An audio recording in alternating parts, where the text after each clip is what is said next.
Hello, friends, and welcome to the Interworld podcast, where we explore the intersection of personal and collective transformation. My name is Yasha S. Wagner, and I'm a PhD researcher in the field of psychology, well-being, and spirituality, as well as a founder of the Interworld Institute for Inner World Peace. You can learn more about our nonprofit initiatives by going to interworld.org. Today, I have the great pleasure and fun treat of interviewing a couple of old and new friends, James, Caran, and Ishka Lha of the JAMeeSHKA duo. And James and Ishka are just such fascinating, multi-dimensional creatures that I certainly can't sum them up with a whole podcast episode, let alone an intro like this, but I will just name. So James Caran is a musical prodigy. He has collaborated with world famous acts like Quincy Jones and Coldplay, worked with Jay Leno venues like Madison Square Garden. In fact, James Caran once went in the span of a single week from playing gigs at the White House to playing shows at Burning Man to German television in Europe. So quite a legend, and I'm so excited to learn more. And then Ishka Lha is a globally renowned visionary artist who also did a thesis on natural building and eco-village design, architecture, and is a teacher and mentor as well, and mentors people in their art and on the business side of creating an art-based business. So very fascinating topics here that we're going to get to explore. I personally had my first encounter with Ishka Lha through her art before I met them in person. And that was at Elixart in Nevada City many years ago when I was on tour, and I was just amazed by the paintings. I thought, these are incredible. I love it. Who is this? And then I saw that the name was Ishka Lha, and I thought, I bet I'm going to meet this person someday. This is very cool. And we actually organized and played a show together in Oakland, California, about 6 years back at Place for Sustainable Living. That was a lot of fun.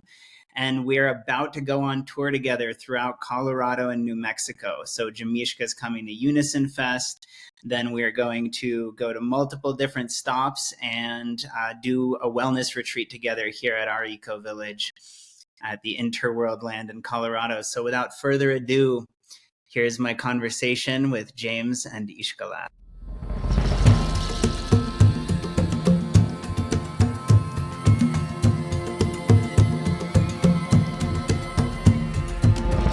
Hello, thanks for having us. Welcome. So good to be here with you. So happy to have you on the podcast. Thanks for doing this. How are you feeling today? Good. Yeah. Pretty lovely. It's a beautiful day. We're in Southern Oregon and life is good. Mm-hmm. Yeah. So you live at a land-based community there, I've heard. I know it's kind of word of mouth, but it looks very beautiful. Yeah, it's another way to think of it too is it's a project based. It's called The Landing. That's what we call it for short. And it's in Southern Oregon here, just north of Ashland. And we have... You won't find a website, so don't bother looking. Yeah, we don't have a website yet. We're mostly doing word of mouth and connecting through community, in-person community. But we're hosting kind of like artists in residency here every spring and fall. We have cohort dates for 3 to 12 weeks for people to propose a project that they're really have a lot of energy and excitement for working on, and that's really creatively fulfilling and in service to others. We have various gatherings throughout the year, and we also can host retreats for other people and host master teachers and things like that. The umbrella is an Institute for Elevated Human Creativity. Yeah, Beautiful. in alignment with nature and the divine. In their many forms. Mm-hmm. Beautiful. Yeah, so that's what brought us up here. Okay, awesome. Well, that's very aligned. One of our goals with the Interworld nonprofit and the whole kind of hybrid global academy we're creating is to network hubs like that and create kind of a round table. So let's explore bridging things. I know that I'm looking forward to connecting more with your community there as well. Likewise. Yeah, and that's happening soon. You're coming here to Colorado. We're doing a retreat together. We'll touch more on that a little bit later on. But I just want to invite you kind of open-ended to share some key highlights about your own work individually, your journey, and then also coming together. I know now you two have a family. You have a daughter who's 12 years old, and you're still touring, and you're both incredible multifaceted creatives. So maybe you can just share with us like a brief intro to this lifelong path you've been living, both individually and then together. Maybe we start with that. Yeah, who wants to go first? Ladies first. Ladies first. Well, I guess one of the best ways to explain some things how we came together is I painted James into existence. True story. With a piece that I learned a lot about the alchemy of intentional creativity through. I mean, I guess we could show you guys this piece potentially. Sure. But this is before we met, for clarity's sake. Yeah, so it's called The One I Love, I being spelled EYE. And this was a piece that... I'm on the right, in case you... No, I'm the one on the right. He's the one on the left. Oh, sorry. She has the little spike. It's true. It works well, too. But this actually was originally a commission piece that I came to the table for the meeting for to learn what the theme was going to be. And I actually came to that meeting super brokenhearted. And at the tail end, the very, very end, literally the day before my relationship had come to an end. And I was just like totally in that super raw grief period, just the very beginning of it. And this being comes to the meeting, and he asks me for a painting of the divine union, and I couldn't have asked for a better piece to come on the heels of this heartbreak and this heartbreaking open journey that I went on with this piece. And yeah, so just within 10 days of releasing this piece and publishing it with all the invocations that I had written for it, we we fell into this beautiful week-long love vortex. And there's lots of really interesting pieces, details in the painting, like when I was painting the masculine character. Well, I had actually taken a photo of my profile to get the lighting on the feminine character. I wasn't trying to make her look like me, but that was part of how this was affecting my own life. And there was some of me in there. And then the masculine was completely just a reflection of this feminine being. And I had painted the Osiris beard, and literally he grew that little goatee as I was working on the piece before I even met him. It was the only time in his life. Entire life I had such really, really wild such a hair phenomenon at the same time occurring. And then there's the falcon, Horus. That's actually how. So the masculine and feminine forms, they took on a few different phases. They kept kind of morphing from these star beings into these almost looking more like Mayan feeling into Egyptian, and they solidified in the Egyptian iconography because of the falcon that was coming through in my visions as I was making the piece. And so the falcon being Horus, which is the sun god of Isis and Osiris. And so our daughter, Isa, of course, often points to that bird in the painting. That's me. That's me. Yeah. And there's a lot of other symbolism in that piece too. And then, of course, when we met. A little side lore. So while that was happening, we had been on the same West Coast festival scene and general scene for more easily 4 years, with no joke, hundreds of friends in common, and never met. And our friends were shocked that we'd never met. And when we became together, I was like, of course. And they're like, you guys just met? Like now? We had our projects on the same posters for many years, like all kinds of wild shared Burning Man dining halls, like crazy orbiting stuff. Each other very closely. We were each simmering up to perfect temperature and cookedness to be ready for each other. And that's how it went down. That's a little tiny bit of our pretty wild lore, of which it goes. We could spend the whole time just talking about our literal lore, but we won't do that this time. Yeah, beautiful. Well, I'm so glad we started here, because I actually really wanted to lean into the visual artwork component of the conversation. I had this funny, and I said this on the last episode, that I had this funny experience of, why did I not expect every interview to be with musicians? Like, of course, everyone on the podcast is a musician. It was never something I planned. But one of the intentions of the podcast and our platforms in general is to be interdisciplinary and holistic. And so, for instance, with creativity, to bring in all the different approaches to art and the many art forms. And I really appreciate that you both are multidisciplinary in your approach to creativity and artwork, and weave different mediums together. And the visual piece is something that I'd love to learn more about and understand.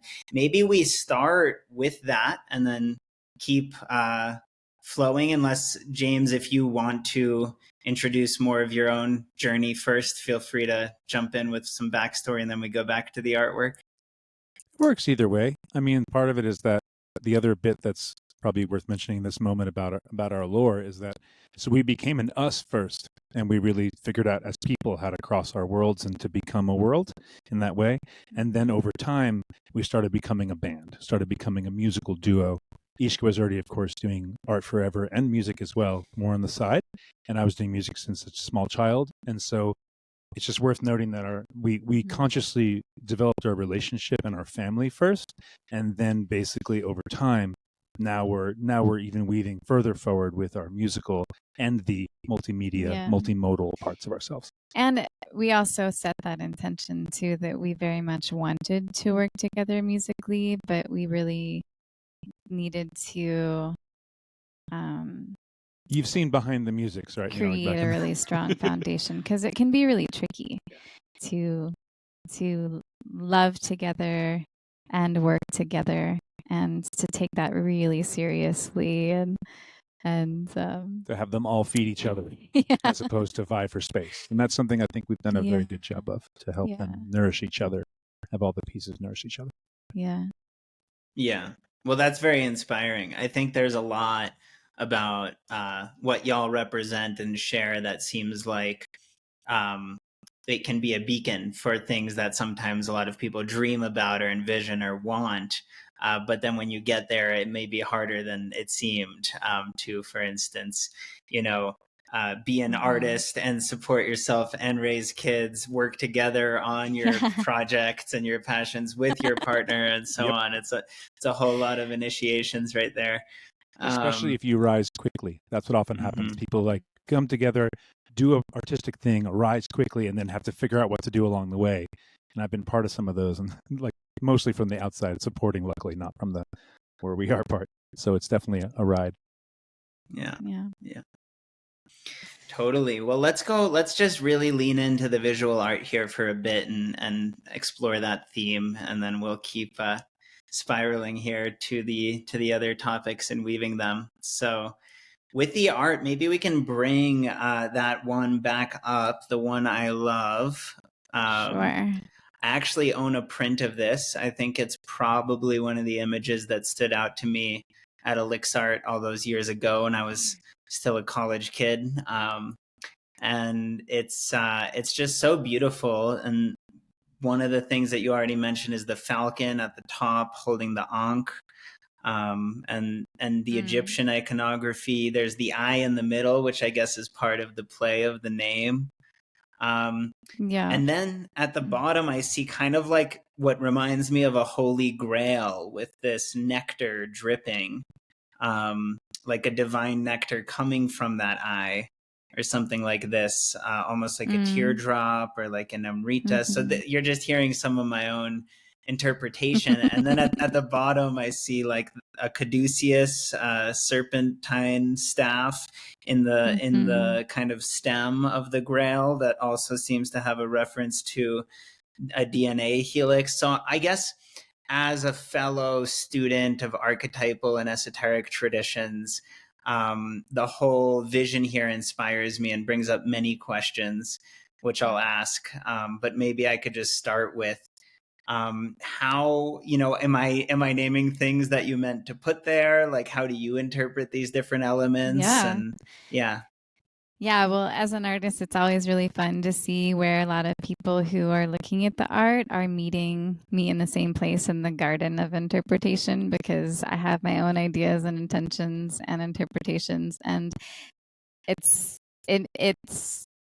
really delightful when they also match mostly kind of universally with other people's experiences, but also it's very subjective. So like certain symbols or iconography that can mean one thing in one culture or lineage can mean something completely different to someone else based on their personal experience. And I really honor that and love that also. So for me, the creative process for these kinds of pieces, these visionary works, and why they're called visionary works, in the visionary art movement, the artists within this movement are, to me, we're mostly focused on exploring the evolution of consciousness with our work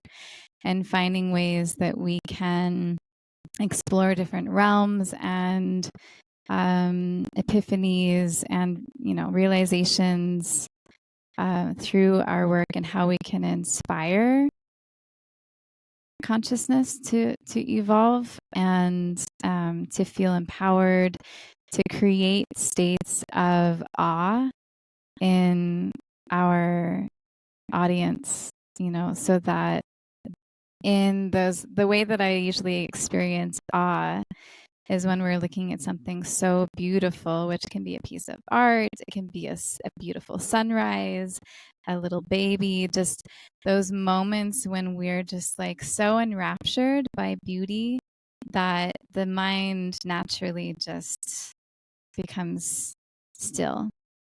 And we are filled with this rapturous quality, and it also inspires us. It like feeds us with all of these like sparks of inspiration.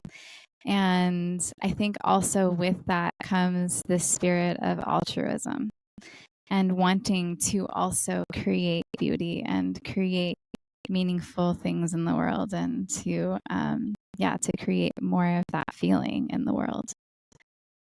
So let's see, where am I going? That was beautiful. Thinking of your own thoughts. So there's a lot of symbolism in this piece that, and a lot of ways that I work is through through this feeling in the body that I feel.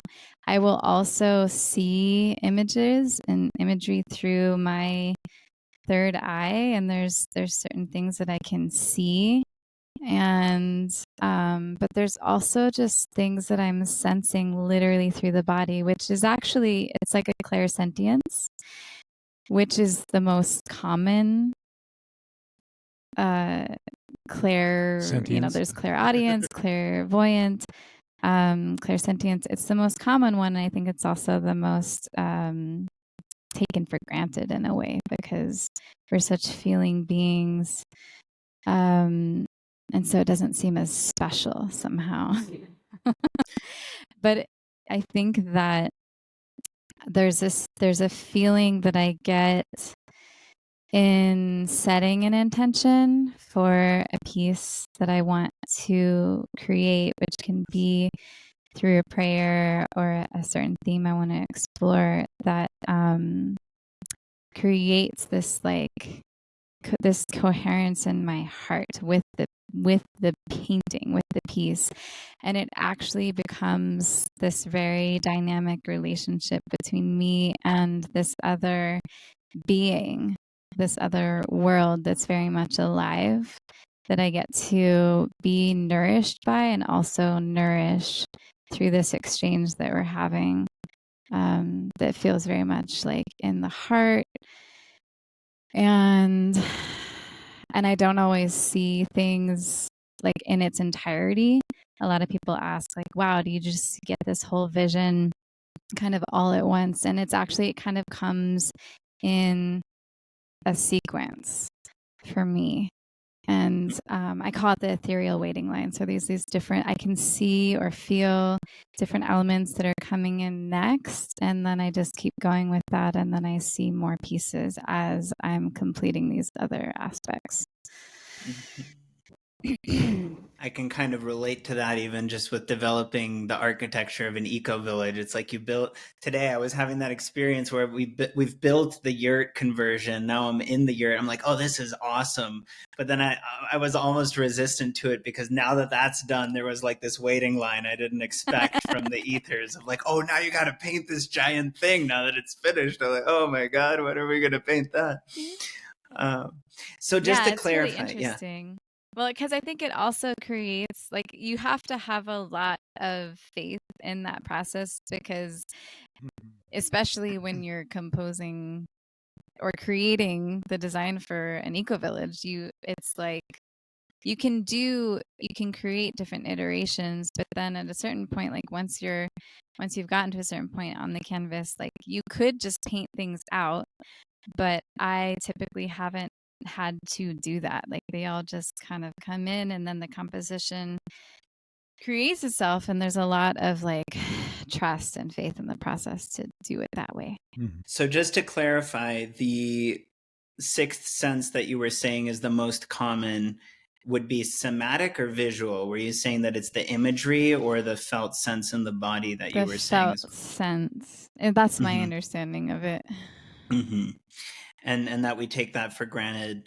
But I'm curious, I want to mention that I think it's very cool that you're pointing out, because so much of what we're discussing today has to do with the sensory and the aesthetic and the interaction of beauty, whether in the natural world or artistic, with the five senses of the human body, and consciousness and perception of sound, of sight, of touch, of taste, and so on, smell.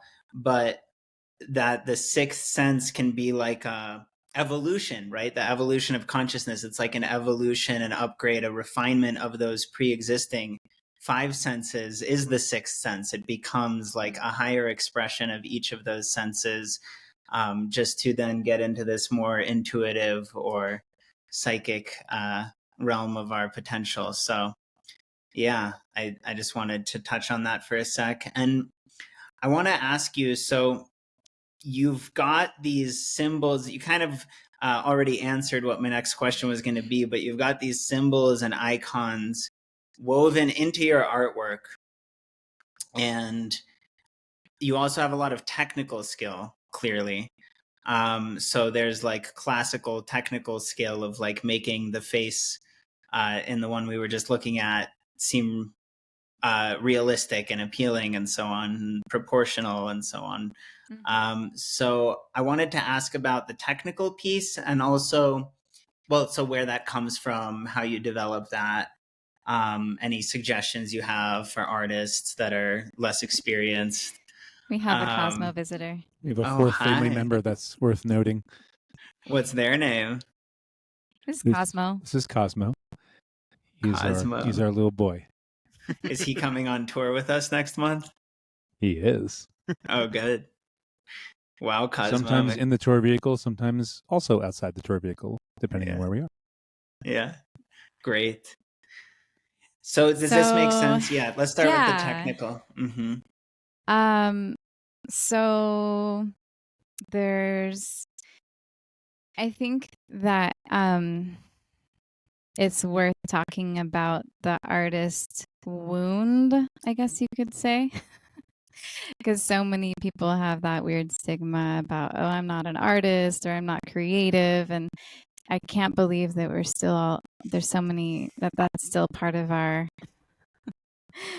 vernacular as a society.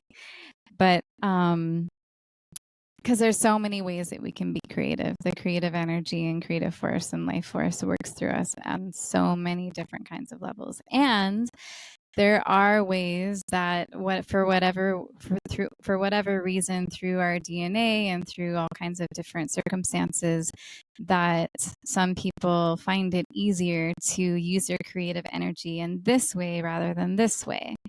And so when we find a path that feels really natural, then we kind of gravitate towards that way of expressing our creativity.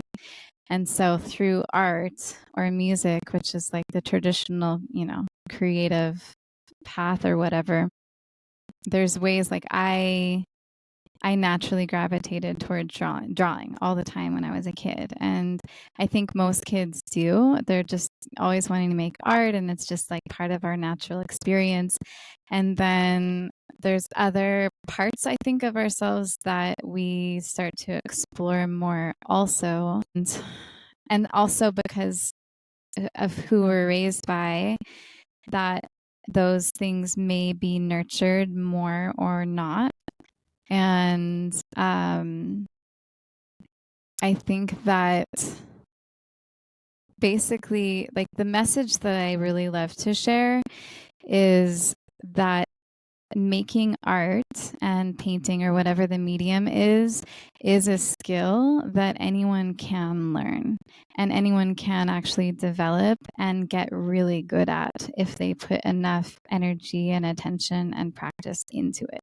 So someone can be naturally inclined and, like, quote unquote talented at doing that, and it may come easier to that person than another person, but they can also, that person, if that natural talent isn't nurtured and isn't practiced, then it also won't necessarily be developed. And so on the other side of the coin, for people who it may not come as naturally to, it's something that they can develop, and they just have to put a little bit more effort into it. And it's like a part of our brain and our being that we need to develop, but you can get there. And you can also get into this really beautiful creative flow, the flow state, which you can experience in any practice.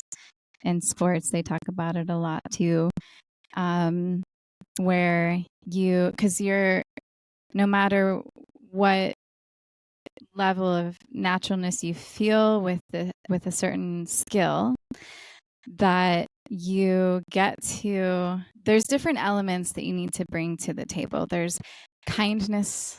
There's these different aspects of ourselves that will be naturally developed as we are practicing these skills, whatever, let's say art making, right? So being able to develop more compassion for ourselves in a creative process when something isn't quite looking the way that we want it to, and how can we just be kind to ourselves as we're discovering that. And I call it, keep on massaging the imagery, especially with paint. It can be easier because you can keep painting over things in small ways and keep developing it until it gets to the point of where you're feeling satisfied with it. And there's a lot of patience. I feel like we are, as a species, we're so addicted to this concept of that things can come so easily and quickly.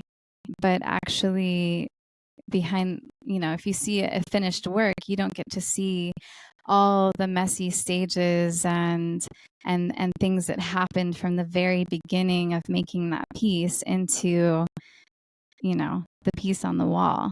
And so, and even on Instagram or social media where you see time lapses, that's really cool too, because you get to see something from start to finish, but it's also really sped up. So it's great to be able to see an artist at work and to see just how long it takes. So that, you can also develop a different kind, a certain kind of style where you do have a faster working style and you create pieces that, have a different look to them and feel, it's like a momentary expression. And then there's also the ones like more of what I'm doing where I'm spending a lot of hours fine-tuning and getting details just right. And there's also, especially when I'm painting people and expressions, there's like a quality of emotion that I will feel as I'm painting the expression on the person's face. Yeah, so just wanting to talk about some of that for anyone who's wanting to develop as an artist, some of those things. And also, it takes a lot of courage to be able to have an inspiration for something, a vision for a creative project. And so often those ideas will come and go and they may not ever be acted upon. Or if they are acted upon, then they may never be finished.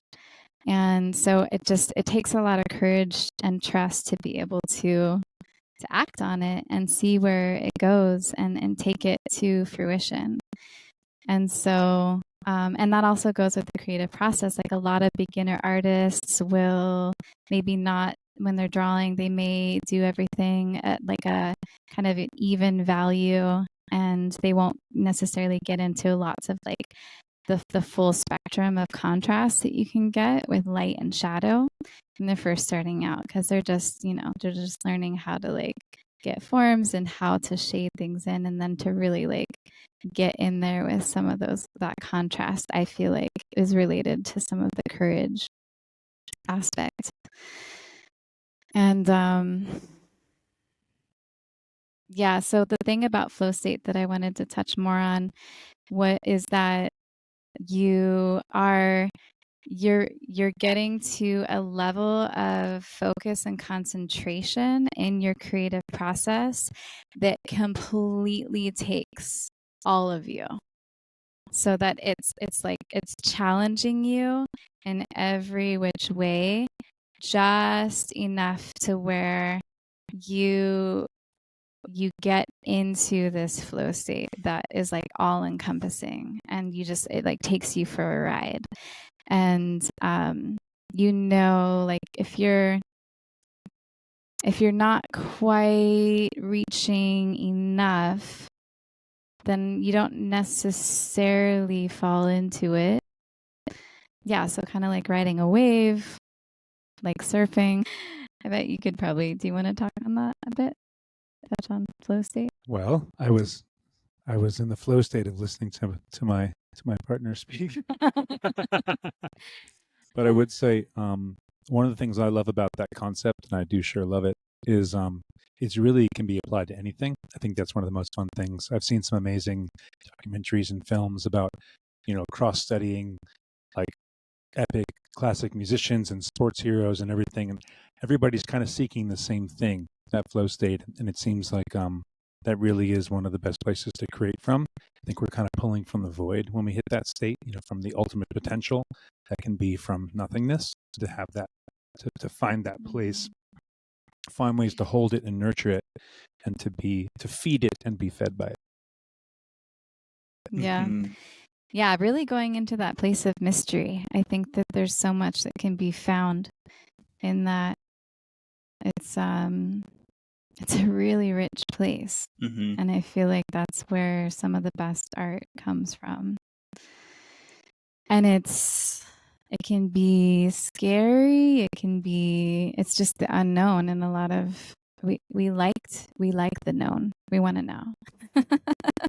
And so it can be challenging sometimes to get in there and really dig in. And I think that's also where a lot of the symbolism and things emerge through that digging in, and also being really present to the energy, which could be in a really good hug. For example, I feel like I see and get a lot of really great imagery from really loving, really full, deep breath hugs.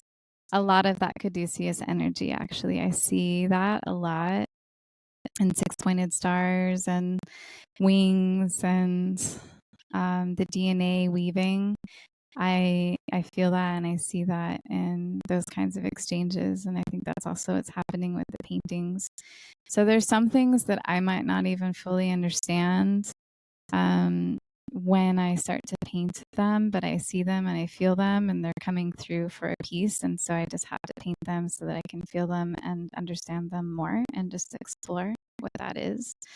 And then there's some iconography that I'm painting more specifically from like almost like a scholarly kind of viewpoint, but also because I want to understand that symbol more deeply, and that geometry, the different kinds of geometry that I've seen and lots of different cultures to use for certain kinds of spiritual development. And that's like one of the ways that I can like absorb the information and to experience it is by actually creating it and being with it. Because also I'll sit after a really good creative process for an afternoon. I might sit for another hour or two sometimes with the piece and just meditate with it and breathe with it and ask questions, sing with it. And a lot of times that's when I'll get more clarity about something that's coming through or clarity for next steps. And also just the medicine and the healing of the piece that I get to experience very personally. Mm-hmm.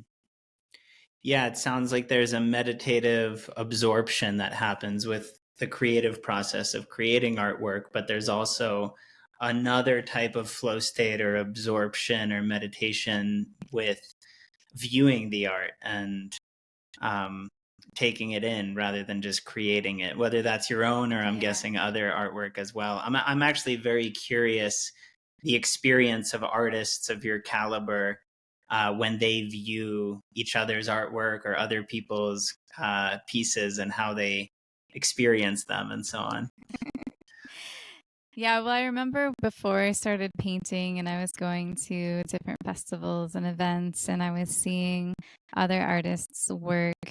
One of my favorite things to do was, especially when it was in a dance space, and I'm still doing that, and now I'm doing it with my pieces, and also we're inviting other people in the spaces that we curate and with music to dance with the pieces and to be able to experience not just looking at this still thing on a wall with a still standing body, but also to be able to embody the energy that is being represented in the piece through movement, through dance.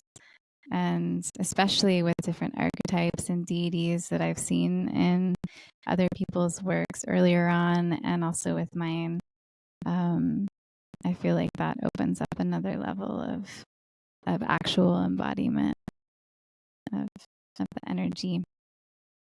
Yeah, James, what's your experience of Ishka's art? Did it draw you in from the get-go, other than you being the main character of that one piece we looked at?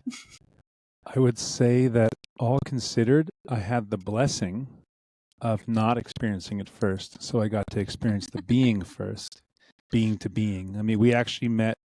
I've only been to one rainbow gathering in my life. It was a world rainbow gathering, and we met at this amazing, beautiful festival, very special place, at like the most like sacred camp, at the most sacred song sharing fire, at the sacred camp, at the sacred festival, upside down. I was So sitting that at was the fire. our He came up behind me with a really good mutual friend of friend, both of and I ours. looked up and And we were like, oh, it's you. And it was actually very, for how wide it was very simple. And so it was really a soul being family thing. instant soul family It wasn't like, oh, recognition. rare. It was like, that was like not even the plane. It was just universal, Like, that oh, too, I hi guess. again. It was like, oh, it's you. Oh, great. Now we know. Okay, cool. And it was just, and then gently over time blossom from there to be many things. Yeah, but in the beginning is universal. So it wasn't like, hey, there's this amazing, really highly regarded painter that you should meet. So I got to experience being to being, and then we broke out our fancy histories and pieces to each other over time, which is always helpful. But like during that first week, and I had that painting. Did I show you the painting? She actually had just gotten the proof of it, and so a sample of it. Our second day hanging out, which was kind of in a row, later, sorry, when we became us, our second day hanging out, she had this piece, and she was like staring at it. And I know this later now in hindsight, staring at it and staring at me and tripping out. And I'm just sort of like, oh, great thing. She's just like, I have a painting of him. What the heck is going on? Kind of thing. And she'd like run around, and she was also experimenting with like guerrilla sharing of her art. So she'd have like this little tiny print of the piece we just had on there. And she'd be like running around, like going to people like and this is, Burning Man decompression. So she'd be going around at decom, and she's like running out, and she'd be like, yeah. And people just go, whoa. Kind of, she was just stopping people in their tracks. So I guess in a way I went from being, more of the being, the brightness and wholeness of the being, and then the art, which is great because her art is like staggeringly gorgeous. And I'm not like used to it. I don't think I'll ever be used to it, which is a blessing. But yeah, I as I say about many things, I'm no longer I'm rarely surprised, but I am always impressed. I think also that ties in with part of why our romance works so well is because we're both part of the mutual appreciation, admiration society for each other.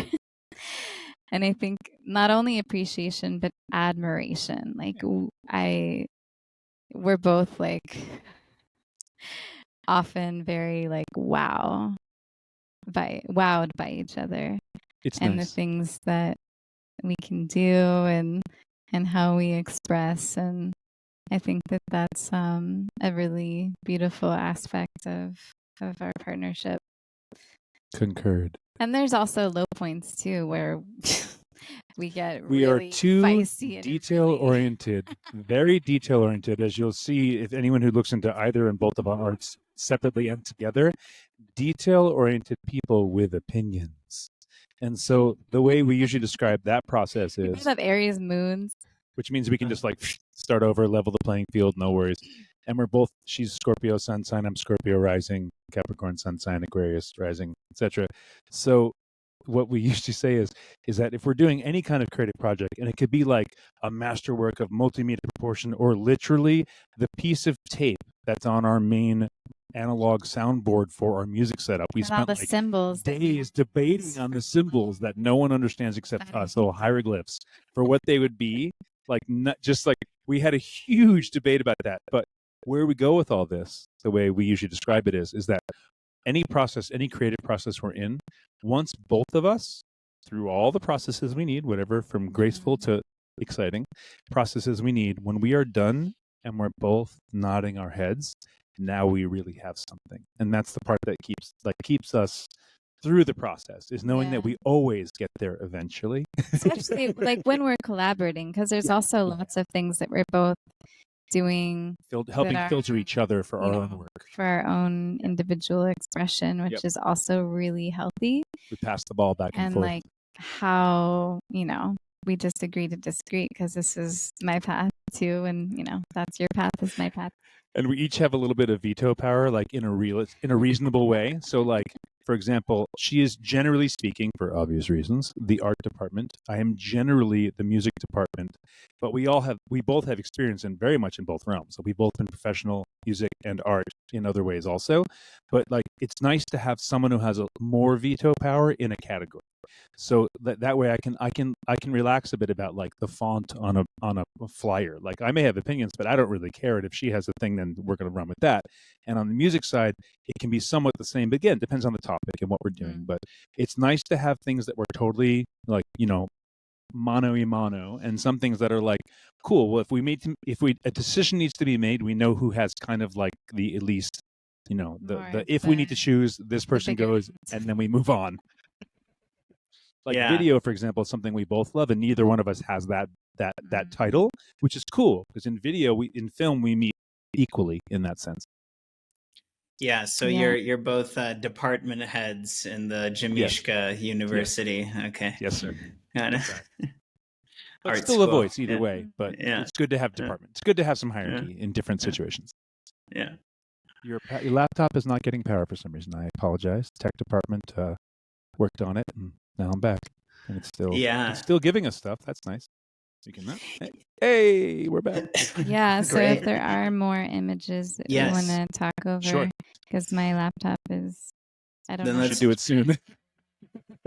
Yeah, let's do it now. I had just a few last questions on this art front. I do want to point out first that I found your answer about the art process and how to get better as an artist very fascinating, because you expect color theory and lighting and dynamics and all these things, or that the flow state was part of that, but it was like the way you described it came across to me incredibly as like a lesson in how making art just grows you as a person and matures you psychologically, that you cultivate qualities like kindness and courage and concentration. And I was like, wow, so that's the key. It's not like get better at this or avoid getting too psychedelic or like study the symbols or something. It was more like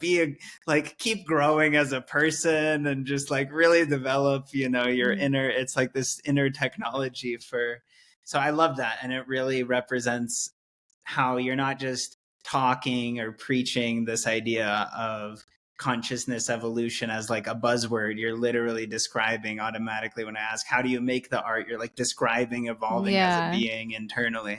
Because I think that is how you can actually approach. You can also talk about, okay, and if you want to learn how to mix colors, this is what you do. But then like if you don't have those other perspectives weaving in and really getting into mindset throughout the process, I think that's actually that's a missed opportunity, especially when teaching art. I think that we should all be talking about mindset and how we come to the creative process, because it can be that can be really challenging to navigate. And there's an incredible, not just metaphor, but correspondence, almost like a seamlessness there with life, right? It's just amazing for me to listen to that and picture how that relates to life. You guys are demonstrating how you navigate the challenges and blessings of relationship. I'm like, oh, here we see the artistic maturity at play in a human real world situation of living together, and creating together. It's like that mindset and all these other qualities you're bringing there. So, and it sounds like a very therapeutic process, but not just for you as the artist. It's like that altruism you mentioned, then because your artwork is imbued with the spirit of that growth and transformation that you're experiencing as an artist and person. By making it, then you send that out, and that art is reaching eyes and people, and it's somehow transformative. It has this like active ingredient, this key transformational component to it that works when you look at it, right? Because you see there's like this subtle energy imbued into it of the person's own transformation as they make it. It's very interesting for me to see that. Which I think also is, in a way, it's a good segue into AI, and the use of AI and how those things might get translated or lost in translation through the creative. That's a great point. Like it could be technically really good, but is the spirit still there? Like, is it still alive? The final product, can you feel the aliveness in it? That's interesting. I'm wondering, I don't want to interrupt you at all, but because of your battery, I'm wondering if we can come back to AI and pull up some art. I can also screen share if you want to pick out some examples, whatever's easier. We have the laptop still, so let's do that while we have it. I'll try again. I just flipped it. I know that it's getting power to the plug. So I tried the flipping. We have these special techniques. Flipping of the cable. It's a medium age laptop, so it has its own quirks. It is working. I would say just do this part now, and we know it's still working. Yeah. We can let's do adjust as we need to. I have a question about your influences and inspirations and how you kind of temper different components, right? Because I think that's something that stands out to me about your artwork is, on one hand, there's a technical component. There's like this mystical imagery and symbolism component. There's a visionary, almost ethereal. Yeah. There's all these different pieces to it, but I feel you don't let any of them overpower or saturate it too much to where it's a force and it's like, oh, this art is just totally overly psychedelic all the time, or it's overly just constant symbols. It's all, someone was just trying to force us scribble as many to show how many cool things so that nobody else knows they can put in there. You know what I mean? So it's like much more tempered. There's like, it's tasteful, I feel, compared to how it could get when it's that imbued with that type of imagery. So I'm wondering if we could I can scroll through for starters. Why don't I just do that so you see what I'm meditating on, and then I've never done this on an episode before where this whole episode is an upgrade. But just so people see what we're looking at, this is Ishka Lha's website with some examples of artwork. I love this perfect timing. Very cool. Yeah, and so it's like, even when I look at that, there's clearly theory. Like there's advanced art theory affecting this piece that someone who doesn't know it wouldn't be able to make, right? And I guess that's a question we come back to with AI, is like, what do you notice that it is and isn't able to do so far? Sure. But then I look at Indigo and I'm like, oh wow, this is, that was like theory. And I guess maybe Escher is an influence here. I don't want to answer the questions for you. I want to know your influences and inspirations. But then when I look at Indigo, I'm like, the detail here. Now there's more detail. There's more areas to zoom in on. And the one I really want to make sure we get to as far as the zooming is right here. I just noticed that this is called Ladybug. I was wondering if it was a beetle at first, but we have a forest of sunflowers and ladybugs. It's Ringo. Oh, that's good to know. Yep. Yeah, you might need to zoom in on your side for the moment. My computer blacked out. Okay, I'm sorry. James is going to tinker with it. Okay. I think, just...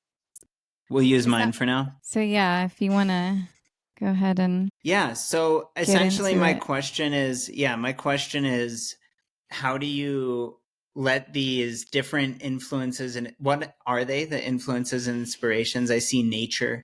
I see cultural traditions, Arabian geometry, etc. I see many influences. Yeah. And how do you let them inform each other? Yeah. So that piece, The Gift, that was a commission.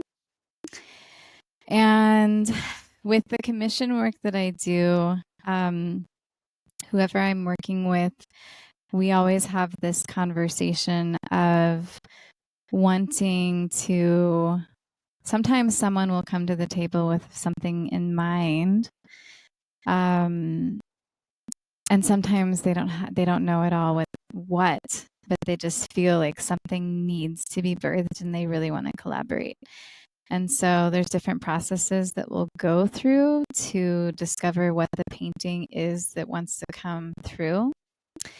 And we always have an eye towards whether it can be, it's actually simultaneously something very deeply personally meaningful to that person that is also deeply universal. And we're always dancing with those energies and seeing where we can continue to weave that, so that the piece that we create has a really beautiful impact, not just for them and their personal life, but also for many other people.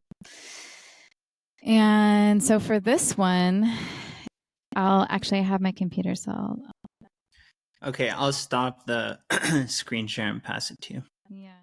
Okay, you should be able to pick up right there. Yeah. So for this one, we wanted to explore the theme of the Divine Mother and some of the different deities and archetypes of the Divine Mother that my client was really interested in weaving into this piece is Mother Mary and Kuan Yin and Yemaya. And so Mother Mary being from the Christian tradition, Yemaya from the Yoruba, West African tradition, and Kuan Yin from Buddhism. And this feeling of the mother and what that looks like, feels like through these different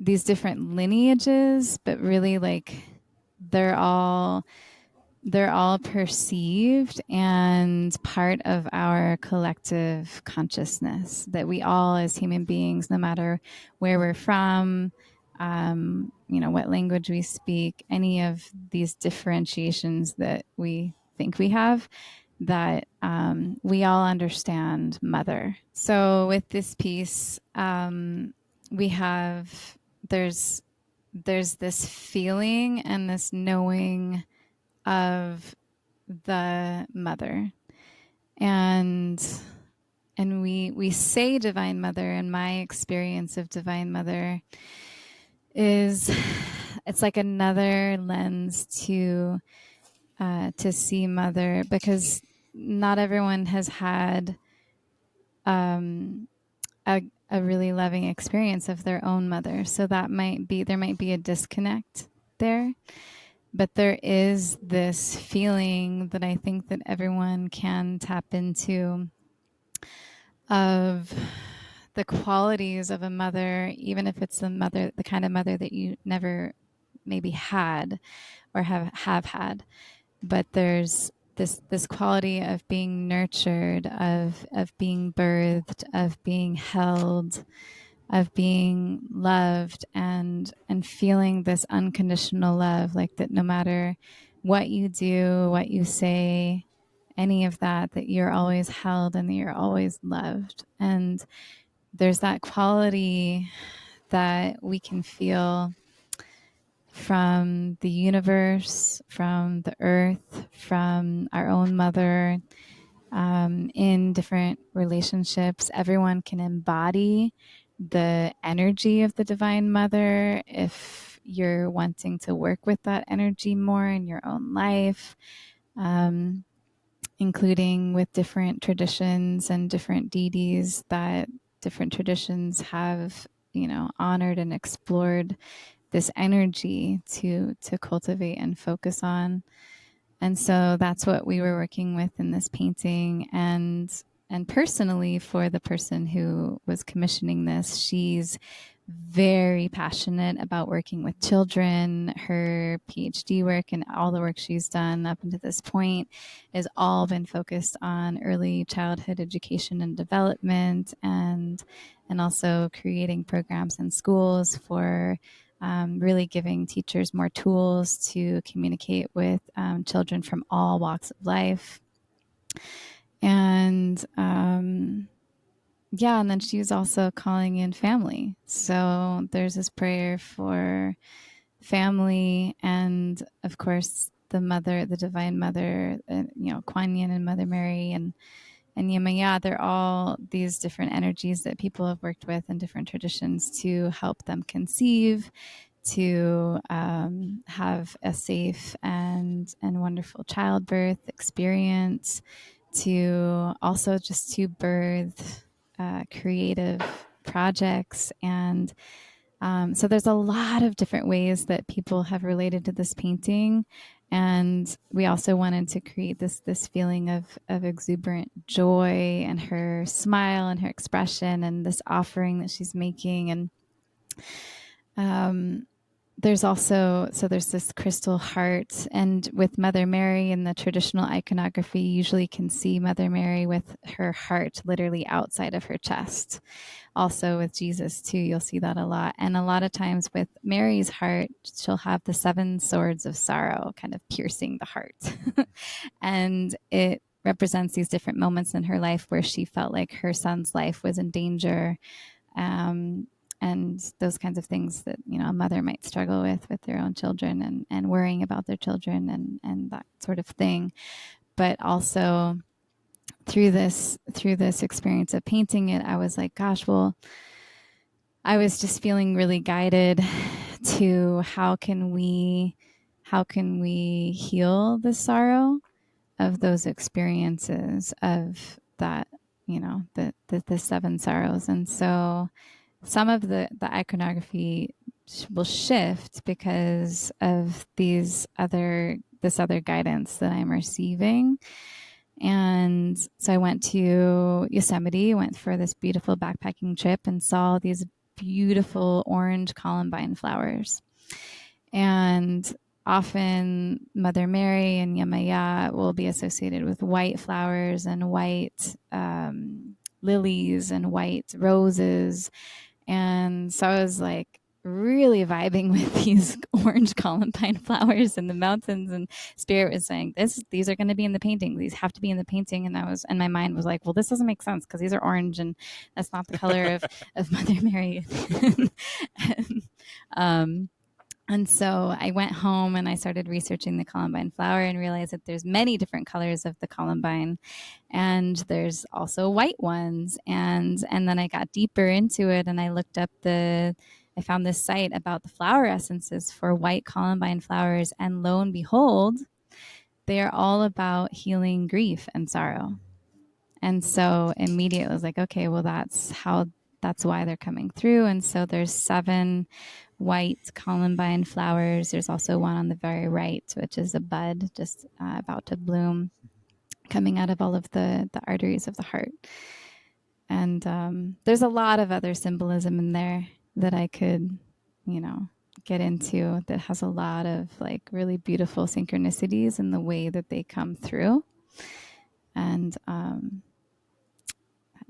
they relate to each other and to the different traditions that these pieces may be inspired or influenced by, and also how they're working through me. So It's truly incredible. Go ahead. I had one little addition before we left this piece.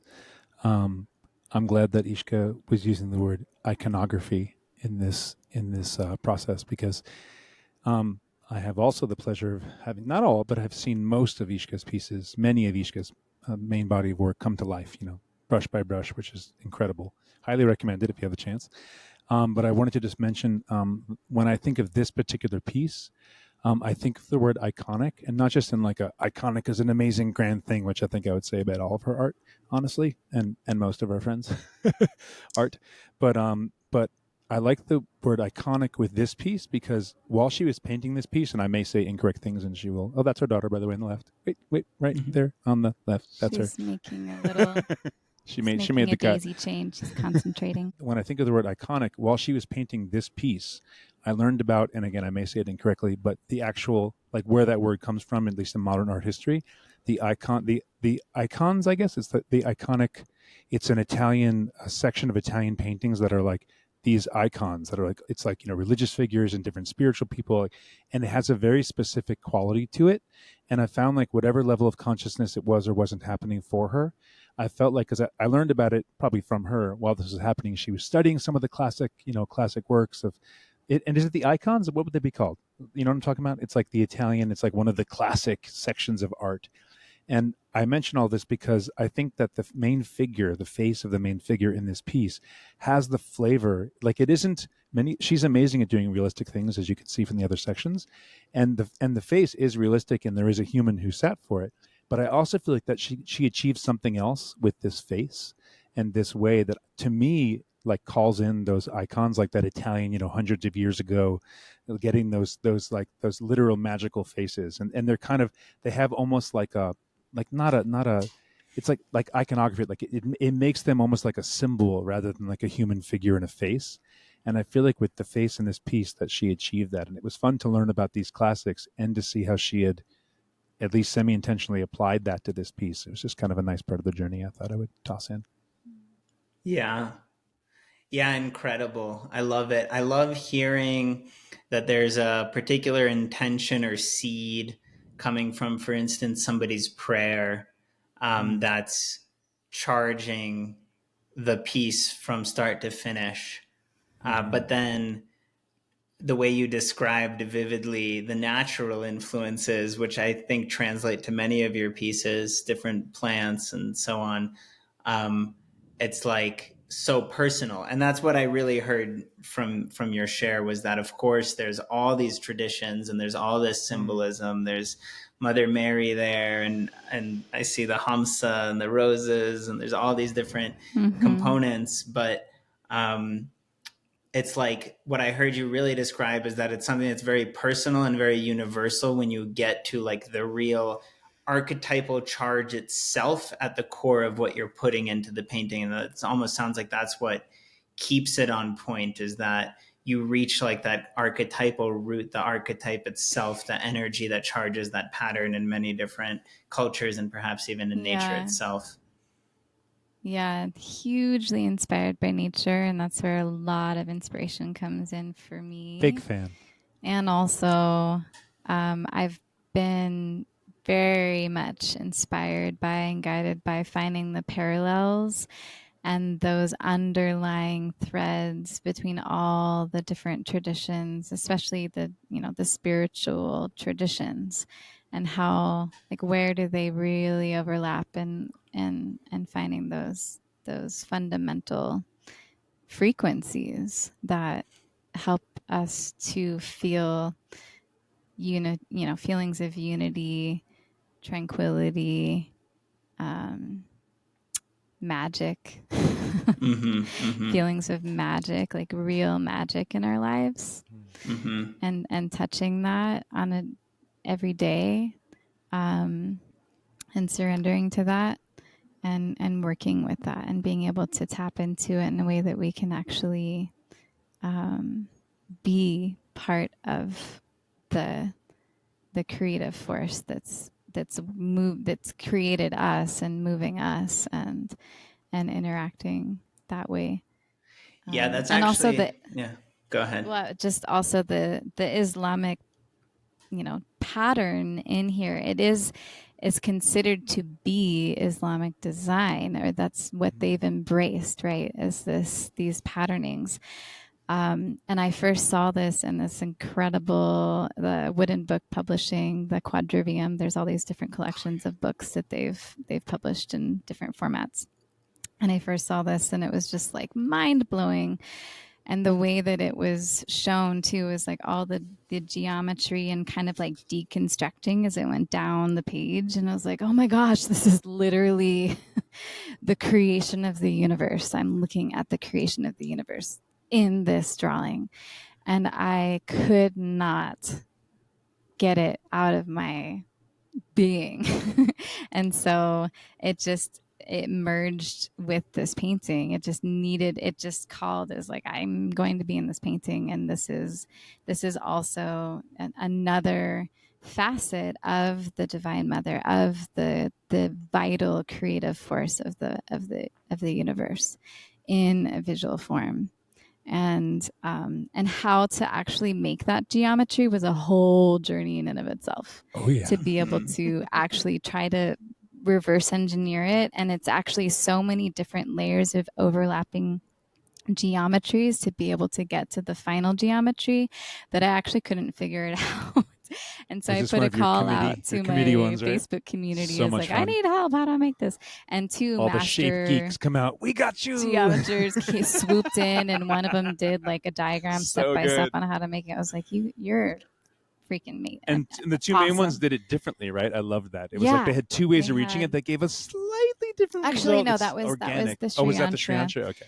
But the yeah, I was just so grateful to be able to learn how to make it, because I also feel like just instead of like tracing something or like AI generating something, you don't actually get the same quality of experience of being able to create the geometry layer by layer and actually feel the energy of it as you're making it, and then to be able to incorporate that into this piece is just it's pretty mind-blowing, because it's creating itself through you, and that's part of that flow thing, is that it doesn't when you can look at something you've made and just be like, whoa.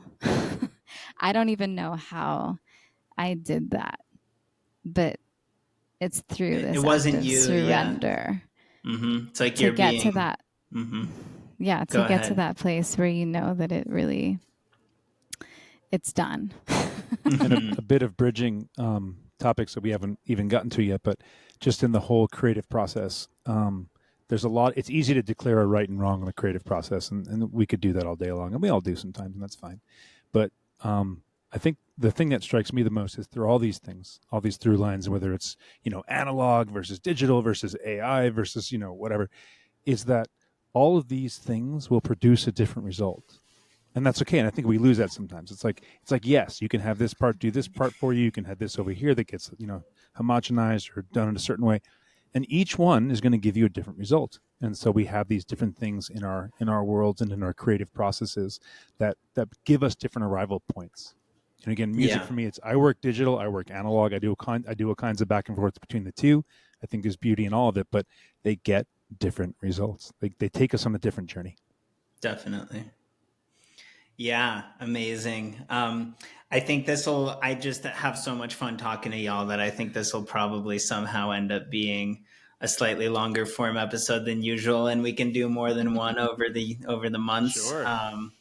But I'm having so much fun. I don't even want to move on from the artwork yet. I think we will in a few minutes, but the whole archetypal thing you're talking about, like the shared patterns across cultures, I wanted to mention my own PhD work is in Jungian psychology, and we have these terms like archetype per se compared to the archetypal image. And in Jungian psychological terms, the archetype per se. So, obviously there's consciousness, there's the psyche, there's the collective realms of the unconscious. From a panpsychic perspective, you can even say everything is made out of psychic material. That's all there is. But as you get deeper into those underlying archetypal realms of the psyche, you get these like root images from deep under the surface, right? And those patterns which repeat throughout time and across cultures and even in people's dreams and so on are considered the archetypal image. Like even the image you were just showing us is informed by these archetypal images, like the geometry, the divine mother, etc., the divine child, the heart, the rose. These are all like deep archetypal images of the soul and so on. But then there's the archetype per se, which is like the completely formless, ineffable energy that charges that particular image with that psychic energy. So I think that's just like an interesting nuance in some of the psychology I study, is like, how do you get to the root of that image where it's just that fount of energy that has no image yet to it, but is the archetype per se, is what they call it in the Jungian terms. Yeah, which is like basically has no gender or any of that also. It's, but it's like we love story. We love imagery. We love things that we can like relate to be able to get deeper into our growth. And so, yeah, I always chuckle when I'm talking about deities because they're like they're not like a totally fully distilled down entity of the thing that they're actually representing to me. Right. That's a good way to think of it. Like the archetypal image that the deities represent, which, you could look at top down or bottom up, like whether it's a refinement of our potential or a manifestation of the divine. Like in either case, they're sort of an interface, like they're not either extreme. So interesting stuff. Can we briefly, well, I don't know if we have time this time. I wanted to look at it again, the gift. I like the way that it's kind of, She's still there. yeah, it's so beautiful. And I think there's something about how she's framed with the dark night sky around her head that really lets the power of that incredible eye contact and facial expression shine through. It's almost like the painting is the ultimate frame for her and her heart and hands, and the way you put the dark sky around her helps with that. Yeah, and it's also, there's a lot of synchronicities that I notice as it's like, oh, because that dark night sky shape also looks like the shape of a vase, which is also Kuan Yin's usually holding a vase of healing waters, and yet also the mother in this case is being held inside the vase. It's like the energy of the mother inside the vase. And yeah, it seems like there's some sort of artistic secret I notice for artists with putting that spark of reflective light in eyes whenever eyes are drawn, and I see it when you zoom in on the dragons and on her face, which is there's like there's these a little little bit secrets. of like, well, you can see too, like when you're smiling like that, it's almost like she's tearing up with joy. She's like a little bit of watery eyes in there at the bottom of her eyeballs. And yeah, the light, and that's the reflective light, like, because we all, faces and people really come alive when you add that light in the eyes, because we all have that. Universe inside the universe. Yeah. The windows. So last question on this piece. Was there any particular inspiration or influence for creating those detailed, like subliminal scenes in the tiles in the background?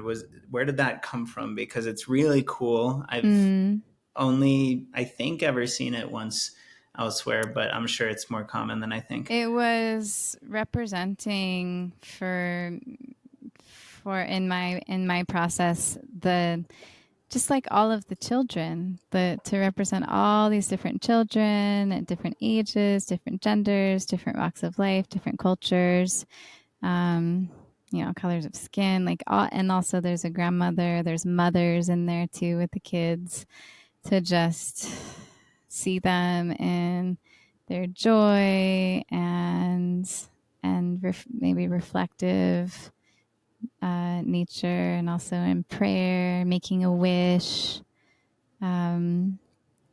laughing, just being children, and tapping into the childlike quality that we all can tap into. So it's a prayer of wanting to take care of the children, to and also to tap into that purity of heart of the children within ourselves. A lot of people have had lots of different kinds of experiences with this piece, with tapping into those different kinds of energies of the child energy, and also some people grieving over the loss of a child. That's definitely this piece has been really helpful for people going through that process of grief. and also calling in children in their own life and wanting to give birth to a child, and also for midwives. There's a lot of different ways. And then the dragons, Kuan Yin rides on water dragons. And so we have the dragons in here, but they're more like the air dragon. They don't have like the water tails, but it was also because they were related to a vision that my client had of this emerald dragon in the womb as like this kind of like guardian or caretaker of the womb, but also just like this being that lives in the womb. And I find it really interesting too, if you think about the dragon, the water dragon, in lots of different mythologies. It's like this the subconscious energy, the like primordial creative force that creates the universes is also related to the dragon. And synchronistically, after we made this painting, about 4 years later, she had a baby dragon in the year of the dragon. And she also Careful what you paint, folks. Her name also means gift, which is what the name of the painting is, which was totally just ordained. You can't make this stuff up. It's all interconnected, very divine. So that was actually my next question. Let's stick with this to get this one here, which is the magic. So manifesting intention through your painting. If you could just speak to that for a moment, how you become part of that creative process, because so many people, they have a vision for their lives. They might have desires, having a baby, meeting a partner, whatever it might be. And then you, through the pieces we've already looked at, are showing how you do this, and it's universal. Again, like we've been saying, you looked at the sacred geometry. There's sigils, there's the use of names and drawing, writing reality into existence. How do you use your creative process to paint your waking life into a direction? Yeah, I love this topic because this is like at the heart of many of the pieces that I have so loved painting and creating and learning how to work with intentional creativity. And it's definitely a balancing act because manifesting our reality, that can be a really charged word these days because it's manifest your reality.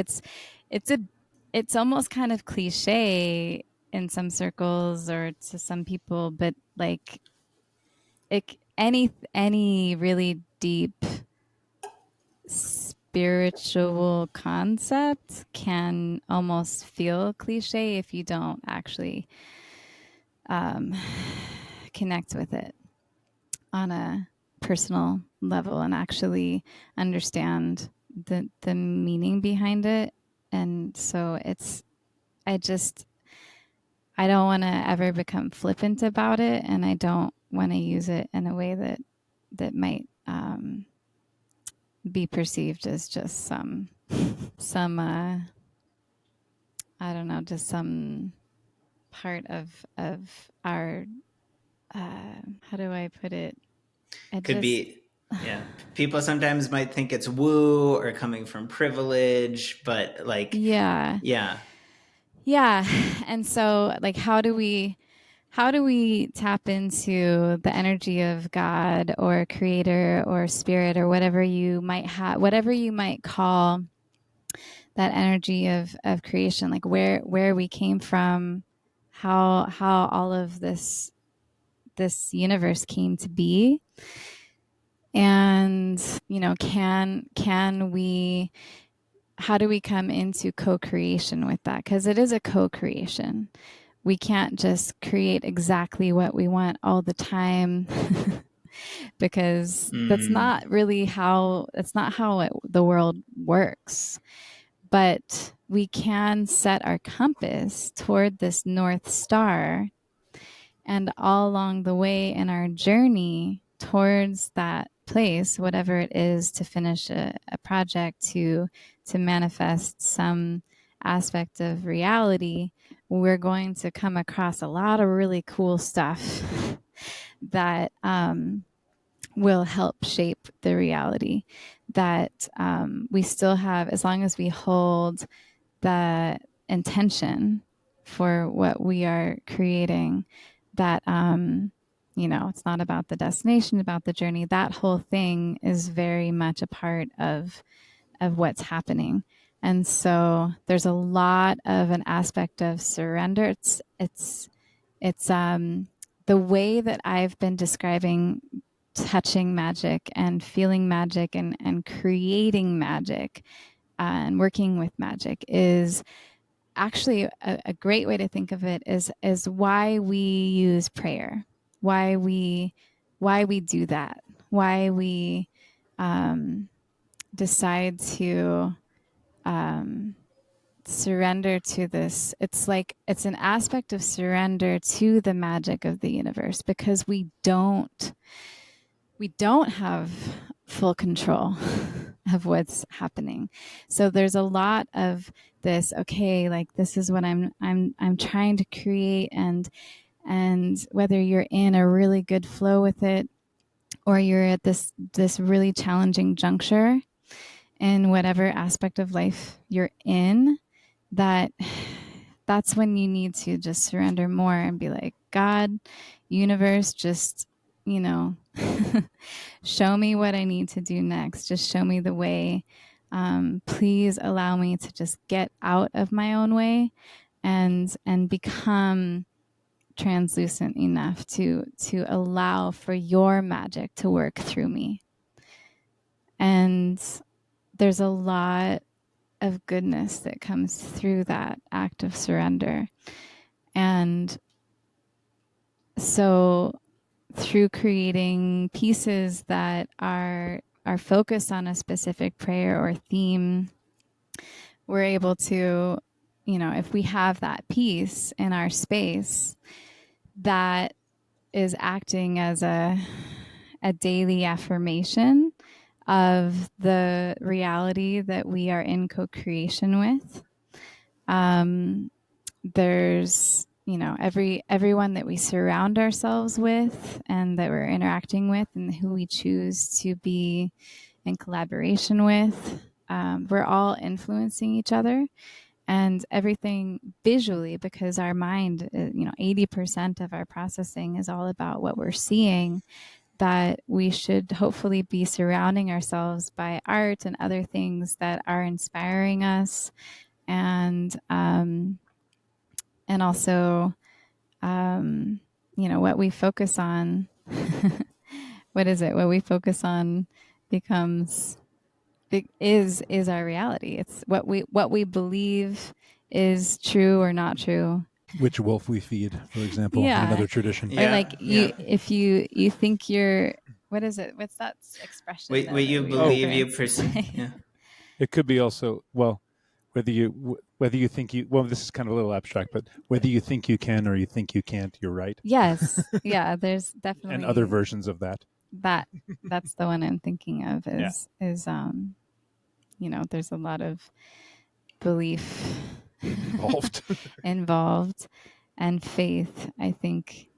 And I want to mention in the Tai Chi and Qigong traditions in China, there's a core teaching about energy or Qi following Yi, the heart mind, the awareness. So there's this inseparable, when you send your attention somewhere, the energy follows. It's that's the wolf you're feeding. So where your mind goes, there, the energy flows. Mm-hmm. Yep.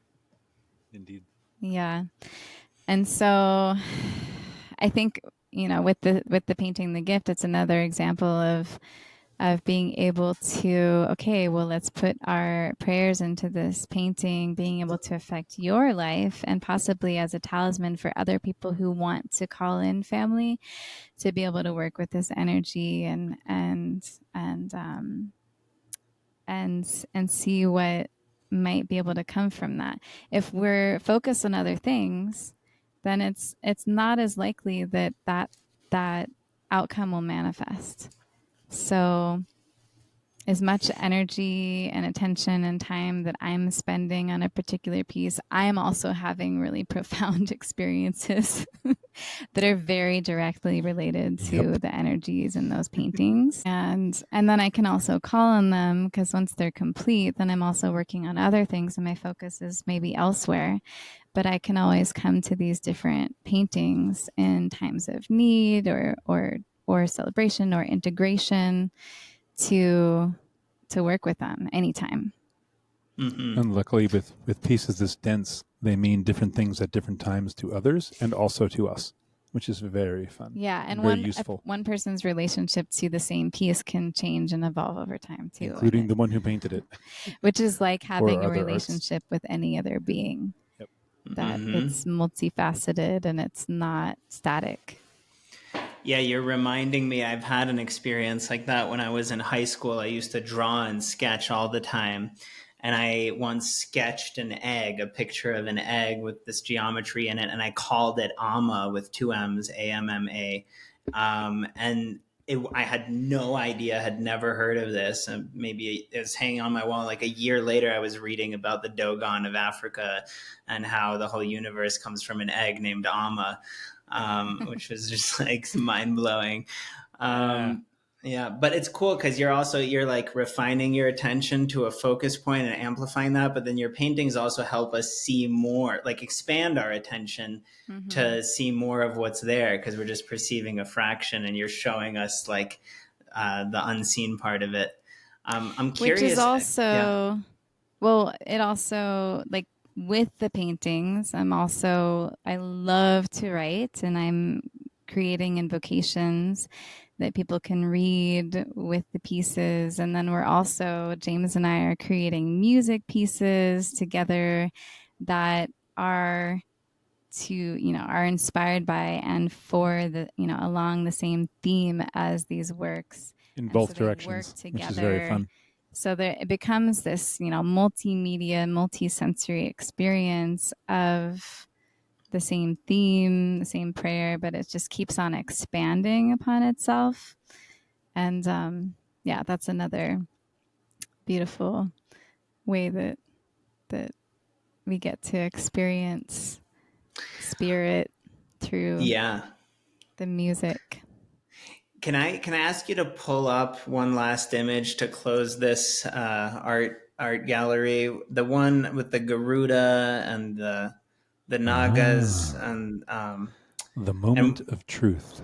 The moment of truth. And I'm also curious, while we look at this, if you could tell us about your name, Ishka Lha, and how that came about and what it means, in case some listeners are wondering. This will end up being like kind of a part one. We're doing this will be a deep dive episode. So we're doing a full dive on art. And then can you remind me if you have a particular hard cutoff time?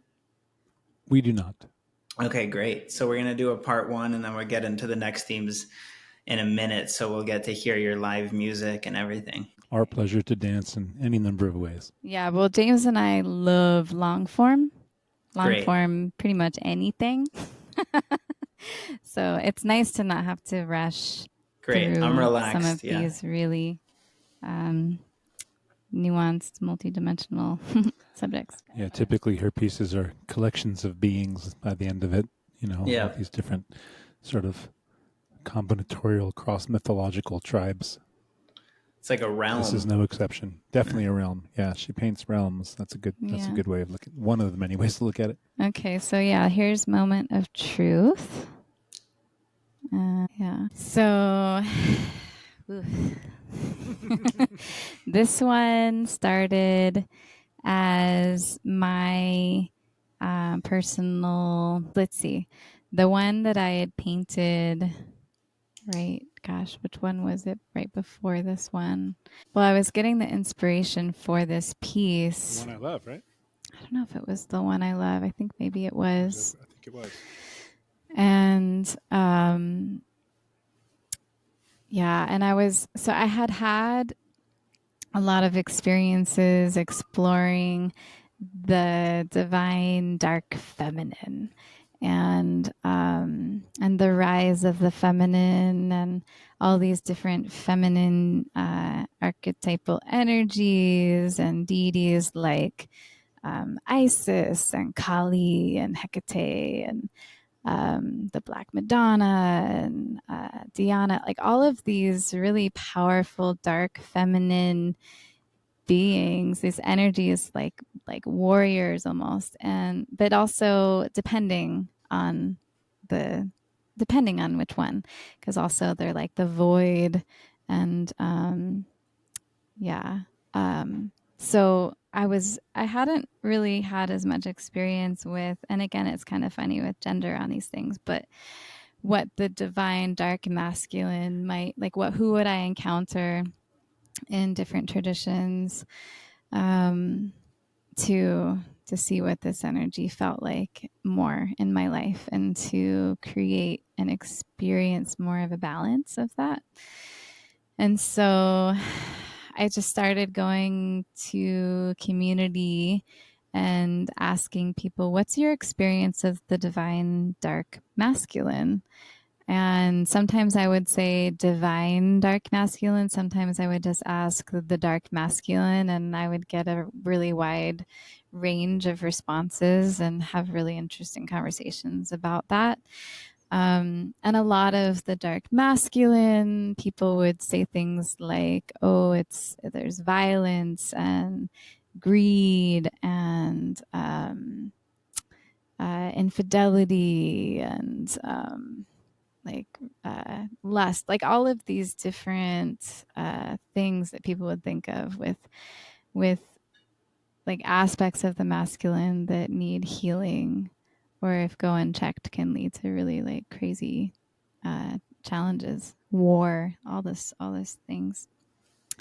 And I was doing a bunch of research, also talking to lots of people and doing lots of research, and I came across the Mahakala.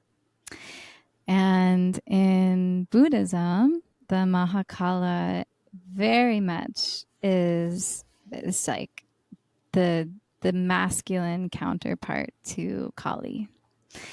And he's usually pictured with all totally pitch black skin and body with sharp fangs and claws and necklaces of skulls. And they also have the Mahakala at the entrance to the temples. And much like the gargoyles in the Catholic tradition, on the churches. And they're like these guardians. There's also the lions in front of different gateways and things, but they're like the protectors of these spaces. But even more so, the experience of the Mahakala as you're facing the Mahakala, as you're about to enter into this physical temple representation of the heart, is to be able to face and to be able to face your shadow, to be able to see your blind spots, to be able to face your fears, to face the scary shit that we might not always want to look at, the things that we have an aversion to. The Mahakala represents that. And so we have to really look at those things and be able to move through those things and have conversations with those energies in ourselves to be able to fully enter into this space of the heart and to be able to, to enter into the temple. And so and then I was like, gosh, well, like, if there was a who to call on, or what energy could we call on to work with that. And I found the Garuda. And in the Shambhala Buddhist tradition, the Garuda represents this outrageousness, is how Chogyam Trungpa describes it in his Shambhala Warrior book. And it's this outrageousness in terms of really tapping into our limitlessness. What does it mean to actually tap into our Buddha nature, into our infinite potential? And like not only how do we touch on that, how do we actually get to experience that, but then how do we cultivate that and how do we maintain that in our daily lives? And so the Garuda, they talk about the Garuda as being hatched, fully grown from his egg, is half eagle, half man creature. And he's got these like flaming fireballs coming out of his hands. And they say that his light was so effulgent that the gods mistook him for the sun. And he represents that spirit of outrageous and this courageous quality. And he's also what Vishnu in the Hindu tradition, what the creator god rides on. And so the Mahakala is represented, that the figure there, a lot of people see Jesus. Our friend from Guatemala saw this piece and said, you should call it Jesus Goes to Peru. Yeah, so there's a lot of like interpretations of seeing Jesus in that character, and the man who modeled for it looks, a lot of people Jesus.